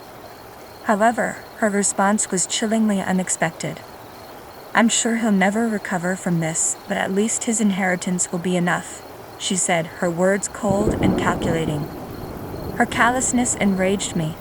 Meanwhile, my father-in-law remained unconscious, though his breathing was steady. I visited him daily, speaking to him as much as I could, hoping that somehow my words might reach him and prompt a response. Yet he showed no signs of waking. My mother-in-law, on the other hand, never came to see him. When I encouraged her to visit, she would respond dismissively. "Don't tell me what to do. I'm too busy every day. Spending time at the hospital is a waste." Whenever I tried to persuade her, she would lash out with harsh comments. She even had the audacity to instruct me, "Hey Ellen, you're bringing clean clothes for him every day, right? Just pretend I did it. Don't make the mistake of saying you did." Her intention was clear. She wanted to appear benevolent while avoiding any actual responsibility. "He'll never wake up, and his inheritance will be mine," she declared. "Don't talk nonsense to people about it." It was evident that my mother-in-law's sole concern was the inheritance, revealing just how little she cared about my father-in-law's well-being. I was so infuriated by my mother-in-law's selfishness that I decided I had to take action. With my father-in-law no longer at home, her bullying had intensified. "Why aren't you starting dinner yet? It's too early for that," she snapped. "I'm heading to the hospital now and will be back soon to cook." "You really piss me off, Ellen," she continued. "I've told you countless times that the old man is only good for leaving me his money. He doesn't need visits or sympathy." Her harsh words about my father-in-law were too much to bear. I wanted to retort but managed to keep my composure. Then I received a call from the hospital with the news I had been hoping for. "Is it true?" asked, heart racing. Thank God. My father-in-law had finally emerged from his coma, and remarkably, his condition had stabilized. I rushed to the hospital with my mother-in-law. As we entered his room, I greeted him warmly. "Welcome back. It's so good to see you." He responded, "Me too. I'm sorry for all the trouble." My father-in-law smiled peacefully at me. My mother-in-law, on the other hand, put on an act of joy and said, "Honey, I've been taking care of you every day." "I see," he replied, noting that his clothes were clean. "You did all this for me?" "Yes, I did everything," she said, looking at me expectantly, as if she wanted me to agree with her performance. Ignored her silent cues and let her leave. It was clear from her expression that she was frustrated with me for not playing along. My father-in-law noticed her irritation, but chose not to comment. "Well, I'm going to go now," my mother-in-law said, her mood sour. "I have some errands to run, so please take care of things here, Ellen." She cast one last annoyed glance at my father-in-law before leaving the room. "Are you okay, Ellen?" he asked, noticing the tension. "Why do you ask?" I responded, puzzled. "My wife's attitude seemed strange," he said. "I thought it was you who took care of me all this time." I realized that he had seen through the pretense. Had been keeping evidence of my mother-in-law's actions, planning to share it when the time was right. I hadn't expected to reveal it so soon. "Well, I'm sorry if this disturbs you," I said, pulling out my voice recorder. "But please listen to this." I played the recording for him, feeling a mix of guilt and relief as he heard my mother-in-law's true voice. I knew my father-in-law would find it painful to hear everything my mother-in-law had said on the recording. Her words were filled with malice and greed. "When my husband dies, I want all the inheritance for myself. I want him to die soon. I don't want to take care of him. It's a waste of time." As I looked at my father-in-law with concern, I was surprised to see him laughing. "She's turned into such a greedy woman, hasn't she?" he said with a chuckle. "I wouldn't give any of my inheritance to someone like that."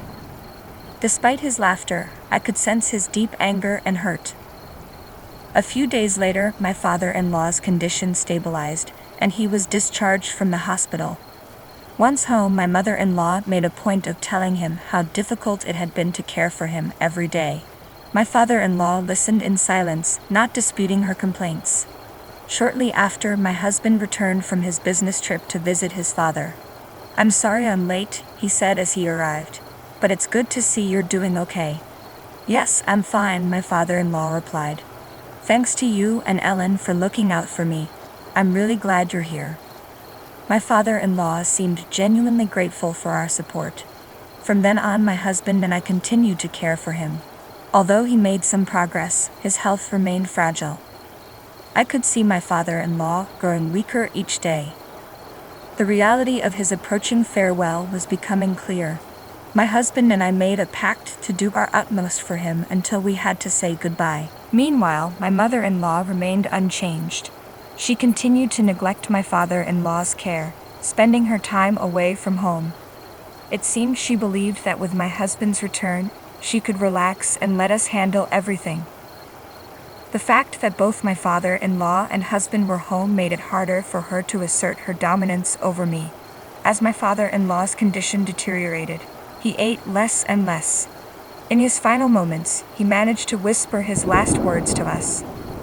"Thank you both so much. I've left a will for you to read after I'm gone. I appreciate your care until the end." With those words, his life came to an end. At his funeral, I was deeply moved by the sheer number of people who came to pay their respects. It was clear that my father-in-law had been greatly respected at work and cherished by many. In contrast, my mother-in-law seemed unnervingly lively.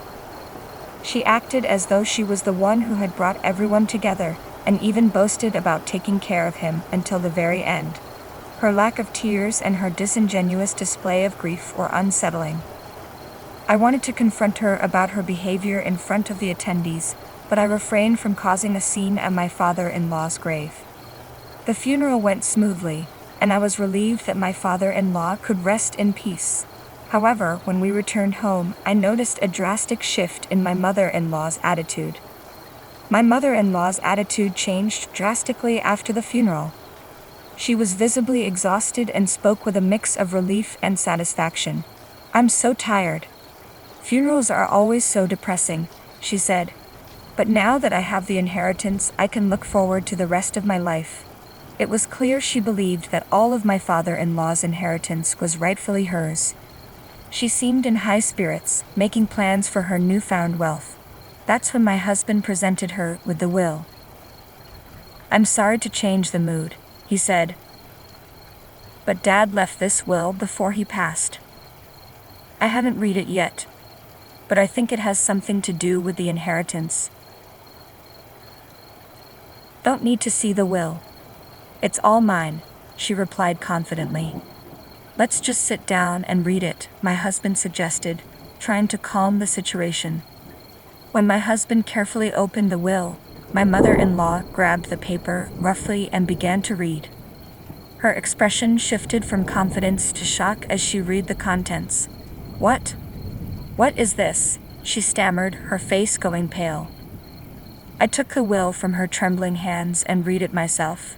It stated that I was to inherit everything my father-in-law had. It also mentioned that the inheritance was to be used by both me and George as a couple, acknowledging my care for him while my husband was away. This made perfect sense. My father-in-law's gratitude was evident in his will. "But all of it," my mother-in-law protested, her voice rising in outrage. "This isn't right. How can two strangers get everything?" She accused me of forging the will and made vicious remarks, calling me names and claiming that I must have manipulated my father-in-law. "Hey Mom, stop," my husband finally said, his anger rising. "You've never taken care of Dad. Ellen did. That's why he was so grateful to her." My mother-in-law, now hysterical, began to cry uncontrollably. Please, at least leave me the house." I felt a pang of sympathy for my mother-in-law, knowing how hard it must be to lose the home she had lived in for so long. To ease her distress, I decided to offer her a small portion of my inheritance. "You can keep the house," I said, looking her directly in the eyes. "I understand you're struggling financially, so I'll give you some money as well. But please, don't act like you did before. We're moving out, and you'll need to manage on your own." Her reaction shifted dramatically once she learned she would be receiving both the house and some money. "Oh, thank God. I was afraid I'd lose the house too," she exclaimed, her mood lightening. "If you're leaving, then get out already." With that, she returned to her old, unpleasant self. I was frustrated by how easily I had been manipulated by her false tears, but the thought of no longer living with her outweighed my irritation over the portion of the inheritance I was giving away. A week later, we began our move. We planned to temporarily live in an apartment while searching for a suitable location to build a new house. Thanks to the inheritance from my father-in-law, we would be able to construct a beautiful home. I also wanted to build a small altar in his honor to show my gratitude. I was thrilled at the prospect of a new chapter free from the constant scrutiny of my mother-in-law. On the other hand, she struggled to adjust to her new circumstances. Despite losing her primary residence, she continued her lavish spending habits, living beyond her means. As word of our departure spread, the neighborhood's attitude toward my mother-in-law shifted. The neighbors, once wary of her, began spreading rumors, further isolating her. Her extravagant lifestyle eventually depleted her savings and pension. She had to sell the house she had fought so hard to keep, and now, with no home or job, her current situation is unknown to me. As far as I'm concerned, she is no longer my concern.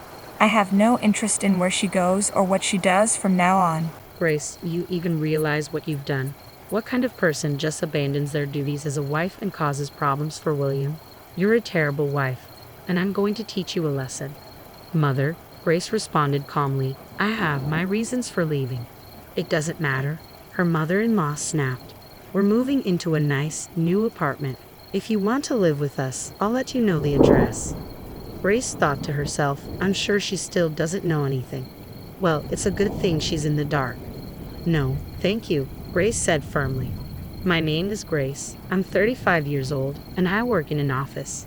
My husband, William, and I have been married for 5 years. He's now 40, 5 years older than me. I used to date older men, but William's generosity and kindness drew me to him, and we eventually got married. For a while, our marriage was satisfying, but before long, a shadow fell over our peaceful life. I lost my job. William was suddenly laid off too. The company's business had taken a hit from the recession. I never imagined he would lose his job, especially since he worked for a big company. I thought we'd be financially secure for life, but it turns out that nothing is guaranteed in this world. We became financially strained, and I decided to return to work immediately. I contacted the company I had worked for before getting married, and luckily, they rehired me. They needed someone to fill in for an employee who had just gone on maternity leave. I was relieved that at least we had some income, but William struggled to find a new job. It's tough for a middle-aged man to start over. Eventually, he had no choice but to take on part-time work as a day laborer, bringing in about $700 a month. I was back at work, but my salary wasn't much either. We were barely making ends meet. William, I suggested one evening, the rent here is too high. Maybe we should move to a cheaper place and save some money. It would help us manage better if we lower our fixed costs. We had been living comfortably in a nice apartment thanks to William's previous high income, but now I thought it was time to face reality and find a more affordable place. But William rejected my idea firmly. No, we're not moving. Why not? I asked, confused. If we move to a smaller, cheaper apartment, Mom will start asking questions. So what? I countered. Why not just tell her the truth? We're having a hard time making ends meet because you're out of work. William's face turned red with anger. Don't you dare tell my mother I'm unemployed. Your salary and my earnings are enough to pay the rent. We'll leave it at that. I was shocked and confused. It seemed like he cared more about his pride in our home than about protecting our marriage. Even if we could cover the rent, we were still struggling with our finances. I had suggested moving to save money, but William wouldn't budge, and I eventually gave up on the idea. Life continued to be difficult, and then one day, William made an unbelievable comment to me. This is all we have for dinner today, he asked, incredulous. We used to have more dishes. Just because you've started working doesn't mean you can slack off on your duties. Don't be lazy and manage this better. His words made me furious, and I couldn't hold back my retort. I have no choice. We were struggling to make ends meet. I was doing my best to manage both the house and my job. But someone's unnecessary pride in staying in this apartment left me no choice but to cut back on food expenses. Or you could just make more money, and then everything would be just the way you want it, I remarked provocatively. William's face flushed with anger. What the hell? Don't you dare talk to me like that. Just wait and see. I'll land a job at a good company and make more money than you. William's temper flared, but I told myself that if this sparked his motivation, I could endure his outbursts. I convinced myself it was fine, but reality soon set in. Despite his determination, William couldn't find a new job. He ended up working part-time as a day laborer, unable to secure anything better. Even with renewed motivation, the job market proved harsh. I could understand if he had taken the time to study and earn a qualification, but he hadn't. He simply worked part-time. Each interview led to rejection, and the humiliation of bowing down to younger interviewers wore him down. Eventually, William stopped looking for a job altogether, though he still believed he could earn more than me. By this point, I was disappointed and had already given up on the idea that he would turn things around. But my worries didn't stop with William. Earlier today, I received yet another phone call, this time from my mother-in-law. She called without hesitation, despite knowing I was at work. When I checked my phone during lunch, I saw over 10 missed calls. When I finally returned her call, her voice was sharp from the very first word. "Why didn't you answer the phone right away? I told you the other day that I'm at work, didn't I?" "Work? You call that working? My needs should come first." Since losing her husband a year ago, my mother-in-law had been calling me constantly. I understood she was lonely and felt I should support her, but all she ever talked about was how it's a wife's duty to support her husband. When she found out I had started working, she became furious and wouldn't stop calling. While I was at work, my phone rang again. "Did you talk to William about this properly? You can't even bother to return my calls." "I'm sorry," I said, trying to keep my tone calm, "but it's difficult for us to live with you right now." "I'm not asking for your opinion," she snapped. "William won't object to it." "Actually, William says it's too difficult," I explained. "Besides, we're having some financial issues." "Financial issues? How can that be? William works for a big company. They pay him well, so you two must be rich, right?" I was at a loss for words. William had been adamant that I shouldn't tell my mother-in-law the truth, so I couldn't explain our situation.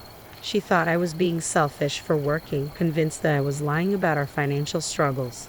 Her constant calls were stressful, not just when I was at work, but even at night. A wife's first priority should be to support her husband, she often lectured. Taking care of your husband means taking care of his mother too.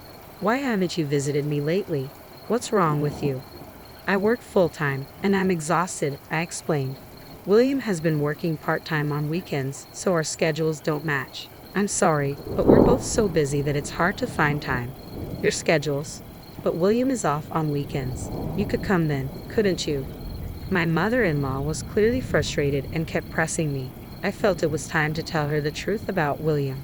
"Actually, William works on weekends." "What do you mean?" she demanded. Just as I was about to reveal the truth, William, who had been lying on the sofa watching TV, rushed over and grabbed the phone from me. "Mom, I'm sorry I haven't been able to visit you lately," he said smoothly. "I'm working on a big project right now and have been putting in extra hours on weekends. I'll come visit as soon as things settle down." With that, he ended the call and turned to me, his expression stern. "What were you doing?" he asked, his voice low. "Were you trying to tell my mom?"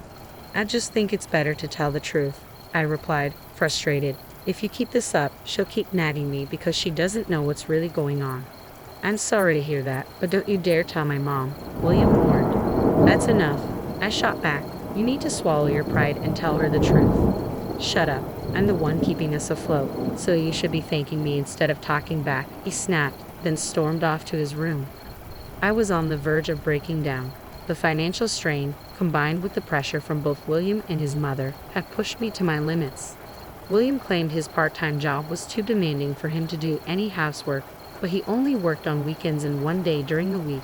I knew he was capable of finding a better job or at least helping out around the house, but he chose not to. "How can you do nothing at home and expect me to handle all the chores on top of everything else?" I had finally reached my breaking point. I decided to leave for a while and return to my parents' house for a week. I wanted William to experience just how hard it was to manage the household alone. When I told my parents about our situation, they advised me to consider a divorce, but I wasn't ready to give up on our marriage that easily. We had been in love once, and we had been married for 5 years. If I was going to end it, I wanted to be sure I had done everything I could to make it work. After I left, William called me. "When are you coming back? Where's my mail?" "I won't be home for a while," I replied firmly. "You'll have to do all the housework while I'm gone." "Don't be ridiculous. Just come home and do the chores." "No, I won't. Now you'll see how hard it is to handle everything on your own.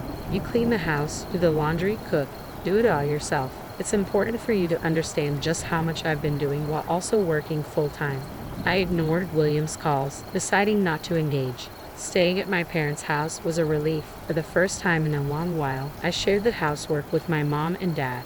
My mother would say, "You must be exhausted," as she served up home-cooked meals. I felt so grateful not having to do anything, with meals appearing as if by magic. I spent about a week at my parents' house, and honestly, I wanted to stay longer. But commuting from there to my office was challenging. It took an hour and a half each way. Eventually, I thought William must have realized by now how hard it was to manage the housework alone. So I decided it was time to return home. I was worried the house would be a mess, but when I walked in, I was surprised to find it cleaner than I expected. Still, something felt off. I had a sinking feeling and went straight to William's room. The closet was empty. His clothes and suitcases were gone. It hit me that he might have gone to his mother's place, so I called him. "What do you want now?" he answered, his tone cold. "Where are you?" I asked. "I'm at my parents' house." "You left right after I did, didn't you?" I said, trying to make sense of it. "That's right," he admitted. "What did you expect? You shouldn't have left in the first place. I'm not going back to that house." "What do you mean?" I asked, confused and hurt. "I'm going to live with my mom. In fact, we're moving into a new apartment."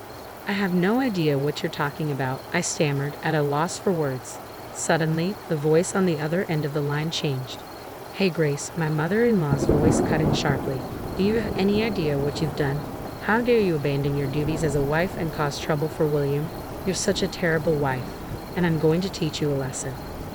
"Mother, I had my reasons for leaving," I tried to explain. "It doesn't matter," she interrupted. "We're moving into a nice, new apartment. If you want to live with us, I'll let you know where it is." I realized she still had no idea what was really going on. This could work to my advantage, but I had to be firm. "No, thank you." "What?" she asked, clearly shocked. I said no. I repeated, "I'm not going." "Are you serious? William is going to live with me. If you don't come here, you'll have to be alone. You've been relying on him, haven't you?" "Don't worry," I replied calmly. "I can manage on my own. If we're not living together, there's no reason for us to stay married. I'm divorcing him." "What?" The word divorce clearly stunned both my mother-in-law and William. Their surprise was palpable through the phone. "Grace, there's no need to mention divorce," William pleaded. "I can't stay married to you anymore," I said, my resolve firm. "I need to get rid of a husband like you as soon as possible." My mother-in-law snapped, "How dare you talk to William like that? We don't want a life with you either, so fine.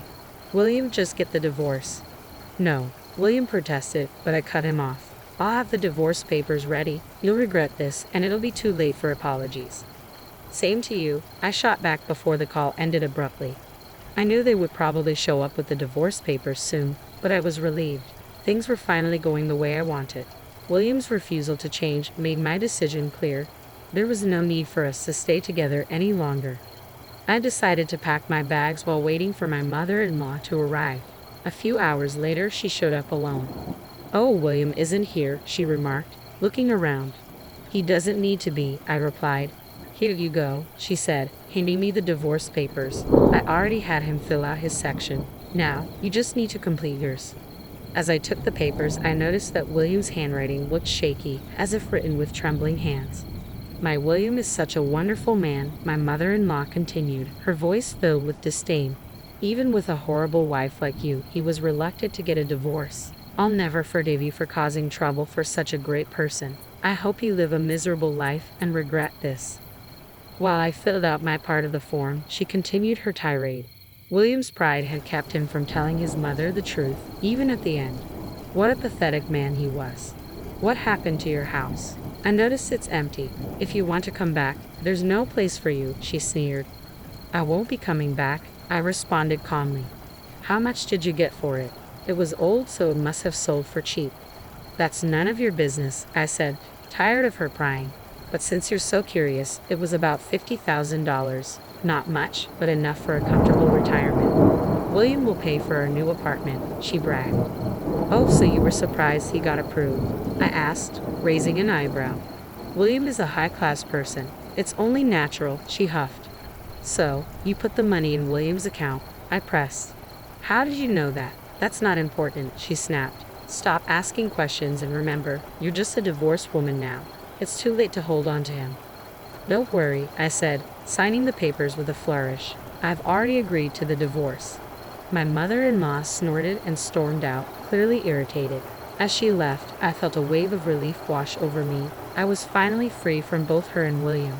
I gathered the rest of my belongings and moved them to my parents' house, where I discovered a fresh start and the peace I had longed for. When I finally left, I managed to provoke my mother-in-law just enough to escape the burden of poverty they tried to impose on me. She insisted there was no way I'd get any of William's assets, but I couldn't help but remember the look on William's pale face during our discussions about the division of property. It still makes me chuckle. Then, about 2 years later, I received a call early one morning from an unfamiliar number. Thinking it might be work-related, I answered, only to hear the voice of my ex-mother-in-law. "Oh, Grace, please help me," she cried.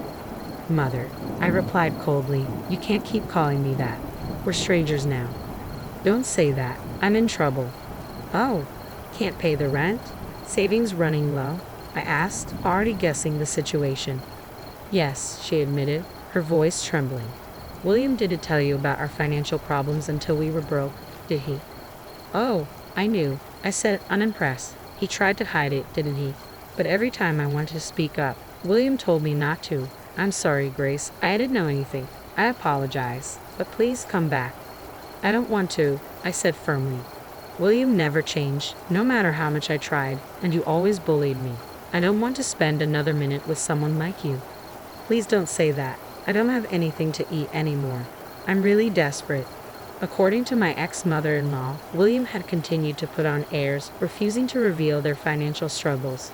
He'd been using the $50,000 from selling their family home to pay rent, splurging on expensive groceries and fancy meals to keep up appearances. It wasn't long before the money was gone, leaving them penniless. "He got what he deserved, didn't he?" I said, unfazed. "Why don't you drop your pride and live modestly in a cheaper apartment?" "No, it wasn't supposed to be like this," she wailed. "I was supposed to live a comfortable life with my elite son."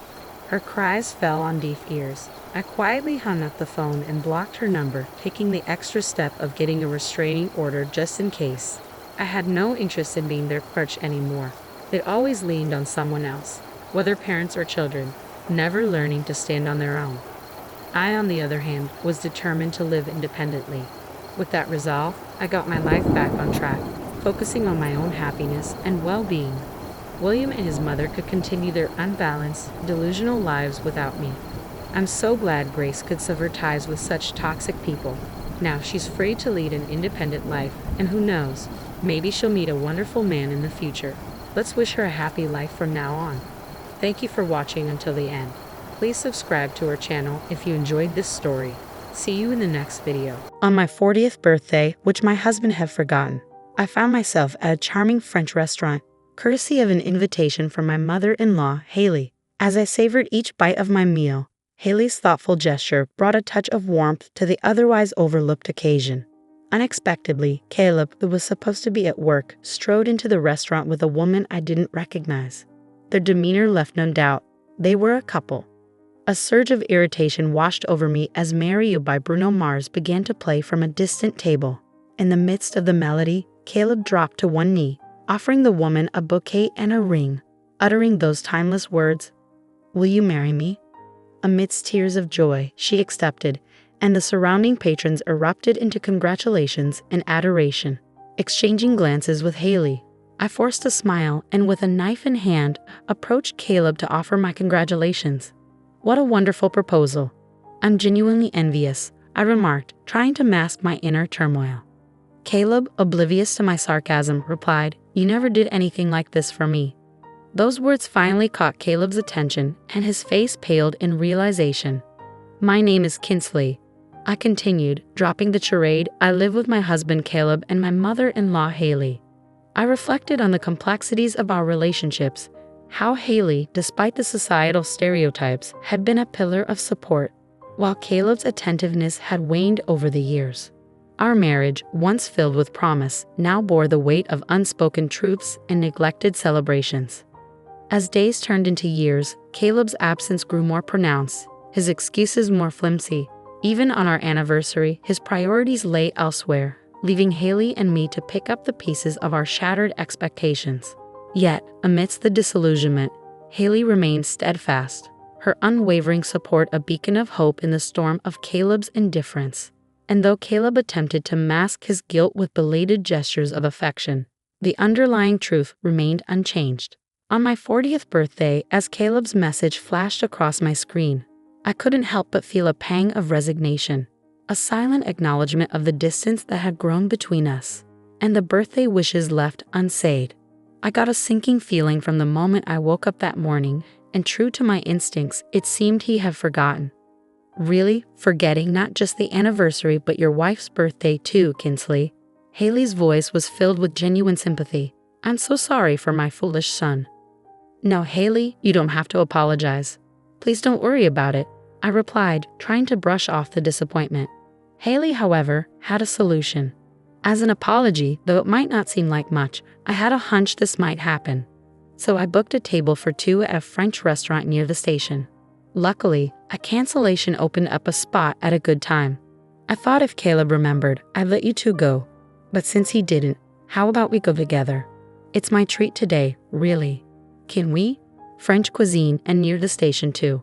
That's a popular place, isn't it? I asked, surprised by the offer. You're exaggerating. It's the least I can do to make up for my son's oversight. The French place has a broad clientele and a casual vibe, and there are plenty of affordable options. I'm sorry it's not somewhere fancier. No, I'm thrilled. Thank you so much, I expressed my gratitude. While it's about time for our reservation, shall we head out? Haley suggested, and we left for the restaurant. The atmosphere at the French restaurant was indeed casual, as Haley had described, with a mix of patrons, including some flashy-looking young people. I felt relieved. An overly upscale place would have made me nervous. The young diners seemed to be enjoying themselves, chatting and taking photos with their smartphones. Perhaps they were YouTubers reviewing the restaurant. Once we were seated, Haley handed me a beautifully wrapped, fairly large box. This is a present from me, she said with a warm smile. A present? Thank you, I exclaimed, surprised. Inside was a brand new bag that I had been eyeing. Can I really accept something this nice? Thank you so much, I expressed my gratitude. Of course, Kinsley, you've always been so helpful. Please accept it as a token of my appreciation, Haley insisted. I was deeply touched by her gesture and felt blessed to have such a kind mother-in-law. Well then, shall we start the birthday celebration? Haley announced, and our dinner began. True to its reputation, every dish served at the popular French restaurant was delicious, nearly making our cheeks fall off. The courses progressed smoothly, and just as we were about to finish the main meat dish, Haley suddenly fell silent and turned pale. Haley, is something wrong? I asked, concerned. She pointed tremblingly towards the entrance behind me. Kinsley, look. Turning around, I couldn't believe my eyes. Caleb, who was supposed to be staying overnight at work, entered dressed in a stylish suit, accompanied by a young woman in a neat dress. Caleb was escorting her arm in arm. I thought I was mistaken, but no matter how many times I glanced back, it was definitely Caleb. I was so shocked that I forgot to breathe for a moment, watching the two of them. Caleb, looking happy, didn't seem to notice us at all. Kinsley, is this? Haley trailed off, her expression mirroring my own disbelief. Probably, but should we watch a little longer? It's not confirmed as cheating yet, right? I reasoned, my mind grappling with the surreal scene unfolding before us. Confused, we decided to continue our meal while discreetly keeping an eye on them. Fortunately, Caleb's table was far from ours, and he, being in high spirits, didn't notice us at all. I hoped it was all a misunderstanding, but Caleb and the woman looked unmistakably like a couple from any angle. Was Caleb cheating with her all this while, claiming he was busy with work, facing a crisis at the company, forgetting our anniversary, my birthday? Thinking about it, a deep anger welled up inside me. Suddenly, Caleb formally presented the woman with a bouquet of roses. The atmosphere shifted as Marry You by Bruno Mars started playing in the restaurant. It's a surprise proposal, murmured the surrounding customers, their attention fixed on Caleb and the woman. Even the young YouTuber at the next table started filming them. Listening closely, I could hear Caleb saying something to the woman. I'm sorry I can't always be by your side, but Ellie, I want to make you happy, he said, offering her an engagement ring. Will you marry me? The woman, tearfully accepting the bouquet and ring, replied, I'm so happy. Yes, I will. At the same time, warm applause and voices saying congratulations filled the air. The song reached its climax, heightening the atmosphere. I can't believe it. Not just cheating, but proposing, I whispered incredulously, still trying to process what I was witnessing. Glancing at the woman Caleb called Ellie, her face brimming with pure joy upon receiving the proposal had a refined and graceful air that didn't seem to belong to someone who would knowingly get involved with another's husband. Of course, appearances can be deceiving, but still. I looked at Haley, who seemed to be waiting for my reaction. That foolish son. We can't let this go, she declared, her eyes holding a quiet rage. Yes, Haley, I affirmed, determination solidifying within me. Taking and using knives from the cutlery box, we held them in one hand as we made our way through the other customers towards Caleb.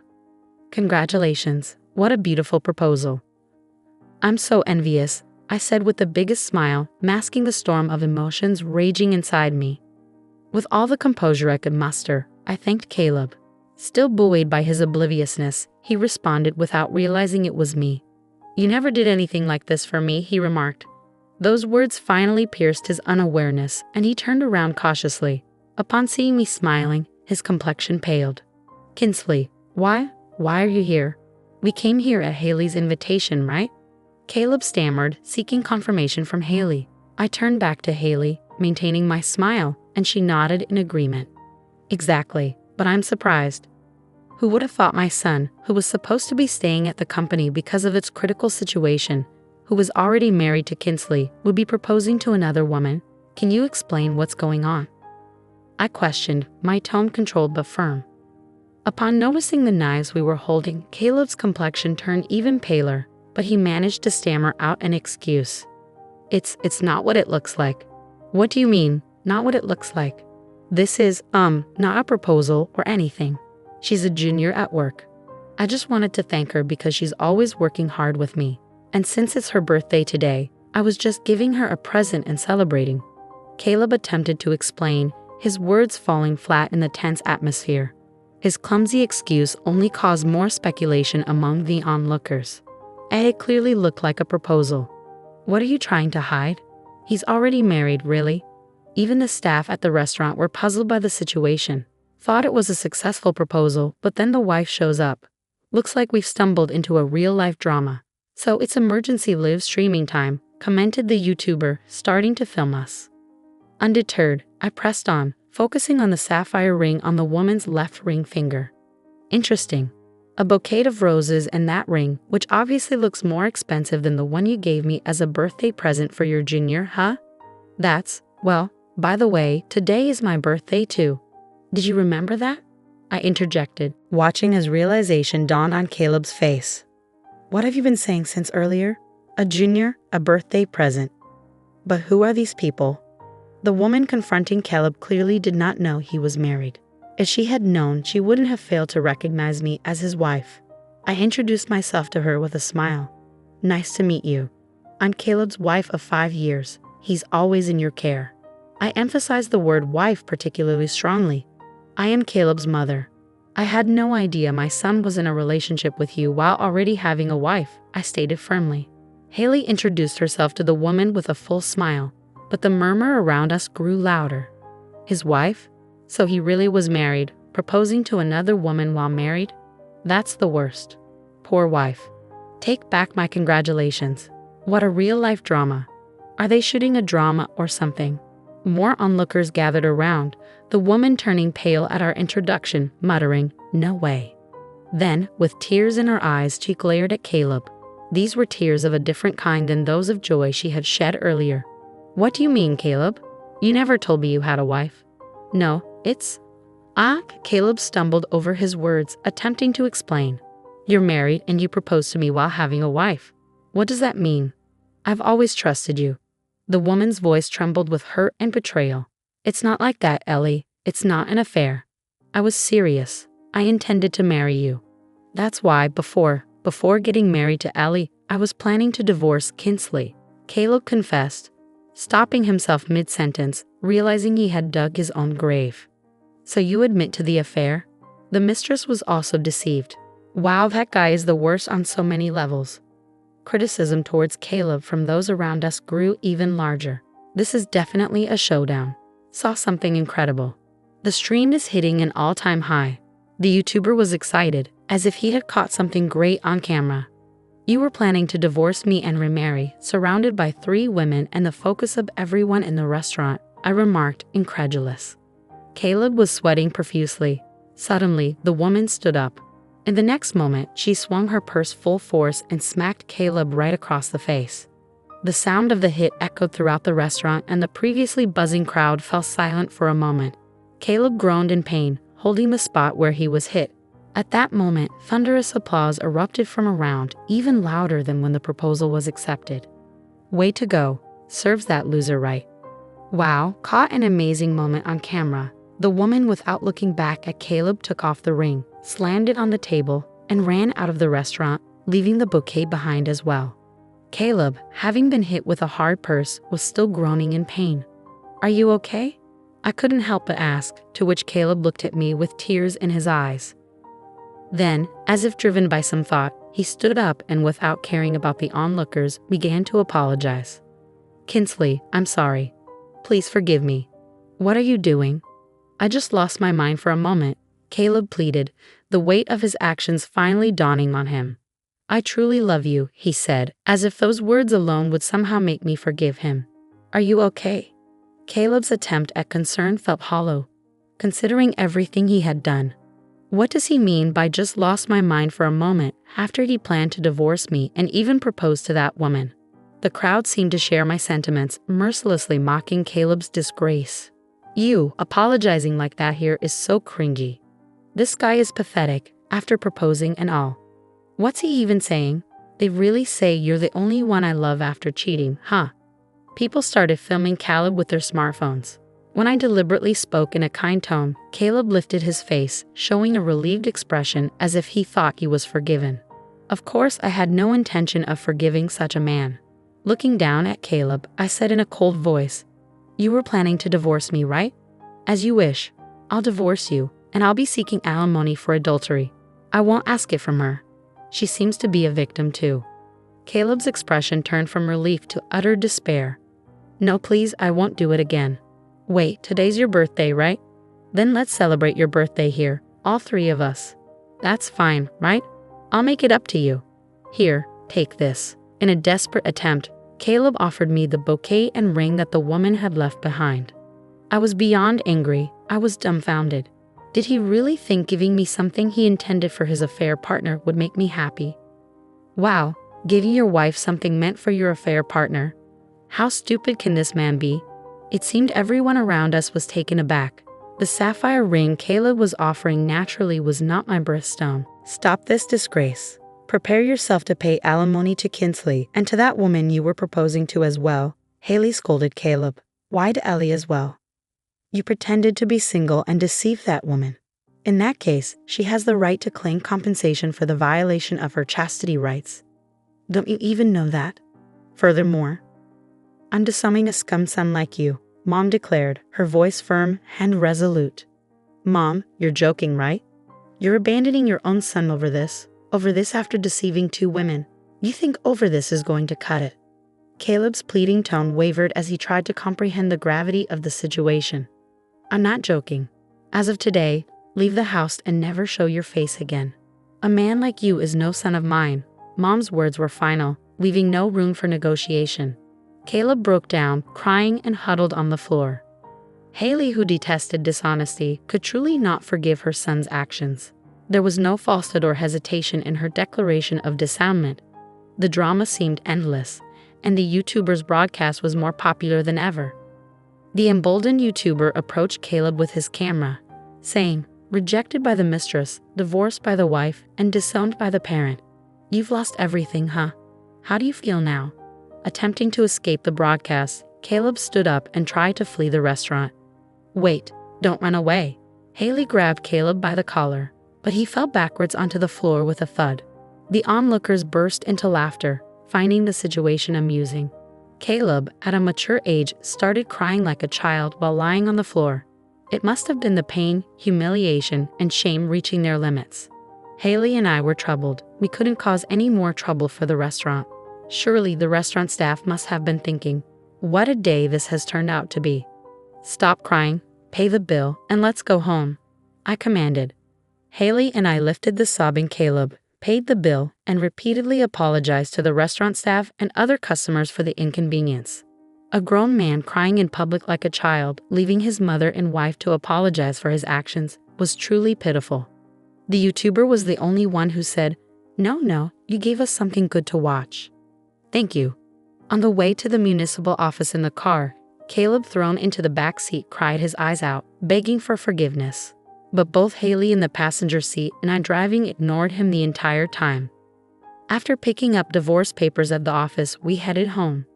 Then Haley and I forced a reluctant Caleb to sign the divorce papers, kicked him out of Haley's house along with his belongings, and took away the keys.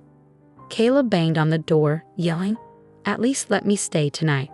But all I replied was, "I thought you were staying at the company tonight." The next morning, after staying at a hotel, when Caleb went to work, it seemed the whole office had learned about Caleb being married while proposing to his mistress, deceiving her, and his disgraceful behavior in the French restaurant. As everyone looked at him disdainfully and whispered behind his back, apparently, the YouTuber's live stream and uploaded video from the previous day quickly became a hot topic. With tweets from those present, photos of Caleb apologizing and falling, clips from the YouTube video, and other angles filmed by other customers circulating online, Caleb's lowest moments in disgrace spread across the internet. The office was abuzz with rumors, and the notorious video had many highlights, from the proposal to the wife's appearance, the mistress hitting him, apologizing, divorce and disavowment declaration, and the fall, attracting viewers who love satisfying stories, dubbing it real-life satisfying drama, with views skyrocketing. The video, titled "The Man Who Proposed to Another Woman While Having a Wife Loses Everything," even made it to compilation sites. "You're seriously messed up, man. What the heck were you thinking? Your life's over," Caleb was told by a close colleague, turning his face ashen. No wonder his disgrace was floating forever in the sea of the internet. However, Caleb's misfortune didn't end there. He was called into the president's office that very day and was fired. "Caleb, what have you done?" Caleb's affair partner Ellie turned out to be the daughter of a major client CEO. The client CEO found out about the video through rumors among employees, and after watching it, became furious upon discovering his daughter had been deceived. "Our client is furious with our company. I need you to take responsibility and resign," he was told. Caleb couldn't offer any defense. The truth was, he had approached Ellie knowing who she was, hoping to benefit from her status, even aspiring to possibly become the next president through her. There was no room for excuses now. Jobless. Caleb found it impossible to get hired anywhere else, as his disgrace had become toy fodder on the internet, known to every company's HR department. I relentlessly filed for alimony against him, and Ellie, too, filed for damages against Caleb for deceiving her into a relationship under the pretense of being single, violating her right to chastity. "You enjoy dating me too, right? Why are you demanding alimony from me? I've already lost my job. Give me a break," Caleb pleaded. But such an argument was futile. In their last meeting, Ellie coldly told him, "Every moment I spent happy with you is now a dark history." Under the watchful and intimidating glare of her father, the company president, eventually Caleb had to pay a hefty sum in alimony to both me and Ellie, forcing him to take on debt. He finally got a job at a labor-intensive, understaffed factory known for its harsh conditions, where he worked exhaustingly hard, hiding his face with a mask. Too busy to even come home, Caleb's lie about his work became his reality. In a male-dominated factory and too busy to find another woman, it's unlikely any woman would be interested in Caleb after such a public downfall. Now, Caleb is afraid to even show his face outside, always wearing a mask when he does. Honestly, I never imagined things would turn out this dire, but it was all Caleb's doing. The saying goes, bad news travels fast. But in today's digital age, a digital tattoo remains forever. A frightening thought. Haley apologized to me numerous times, saying, "I'm so sorry my foolish son caused such trouble. I can't believe I raised him to turn out like this. It's not your fault, Haley. Having you on my side was truly reassuring. Thank you. It's not uncommon for some mothers to blame the wife when their son cheats, defending their son by saying it's the wife's fault for being inadequate. I'm grateful Haley wasn't like that. Yet it makes me wonder how Caleb turned out this way despite being raised by such a respectable mother, I said. Thank you. Would you mind staying in touch? You're already like family to me, and even if you divorce Caleb, I'd like you to stay here, Haley proposed. Yes, I'd also prefer that. If you wish so. After such an exchange, we continue to live together and get along like a real family, I agreed. Later, Ellie also came to apologize. Though I didn't know he was married, I'm truly sorry for having an affair with Caleb. I was too shocked at the time to apologize. I'll also pay the alimony, she said. Please don't apologize. There's no need for alimony. You're a victim of that man too, Haley added. That's right, Ellie, you're not to blame. If anyone should apologize, it's me for raising such a foolish son. I'm sorry, Haley expressed. After our conversation, Ellie insisted on making amends and ended up treating us to coffee. Now, the three of us occasionally get together for tea, having become good friends.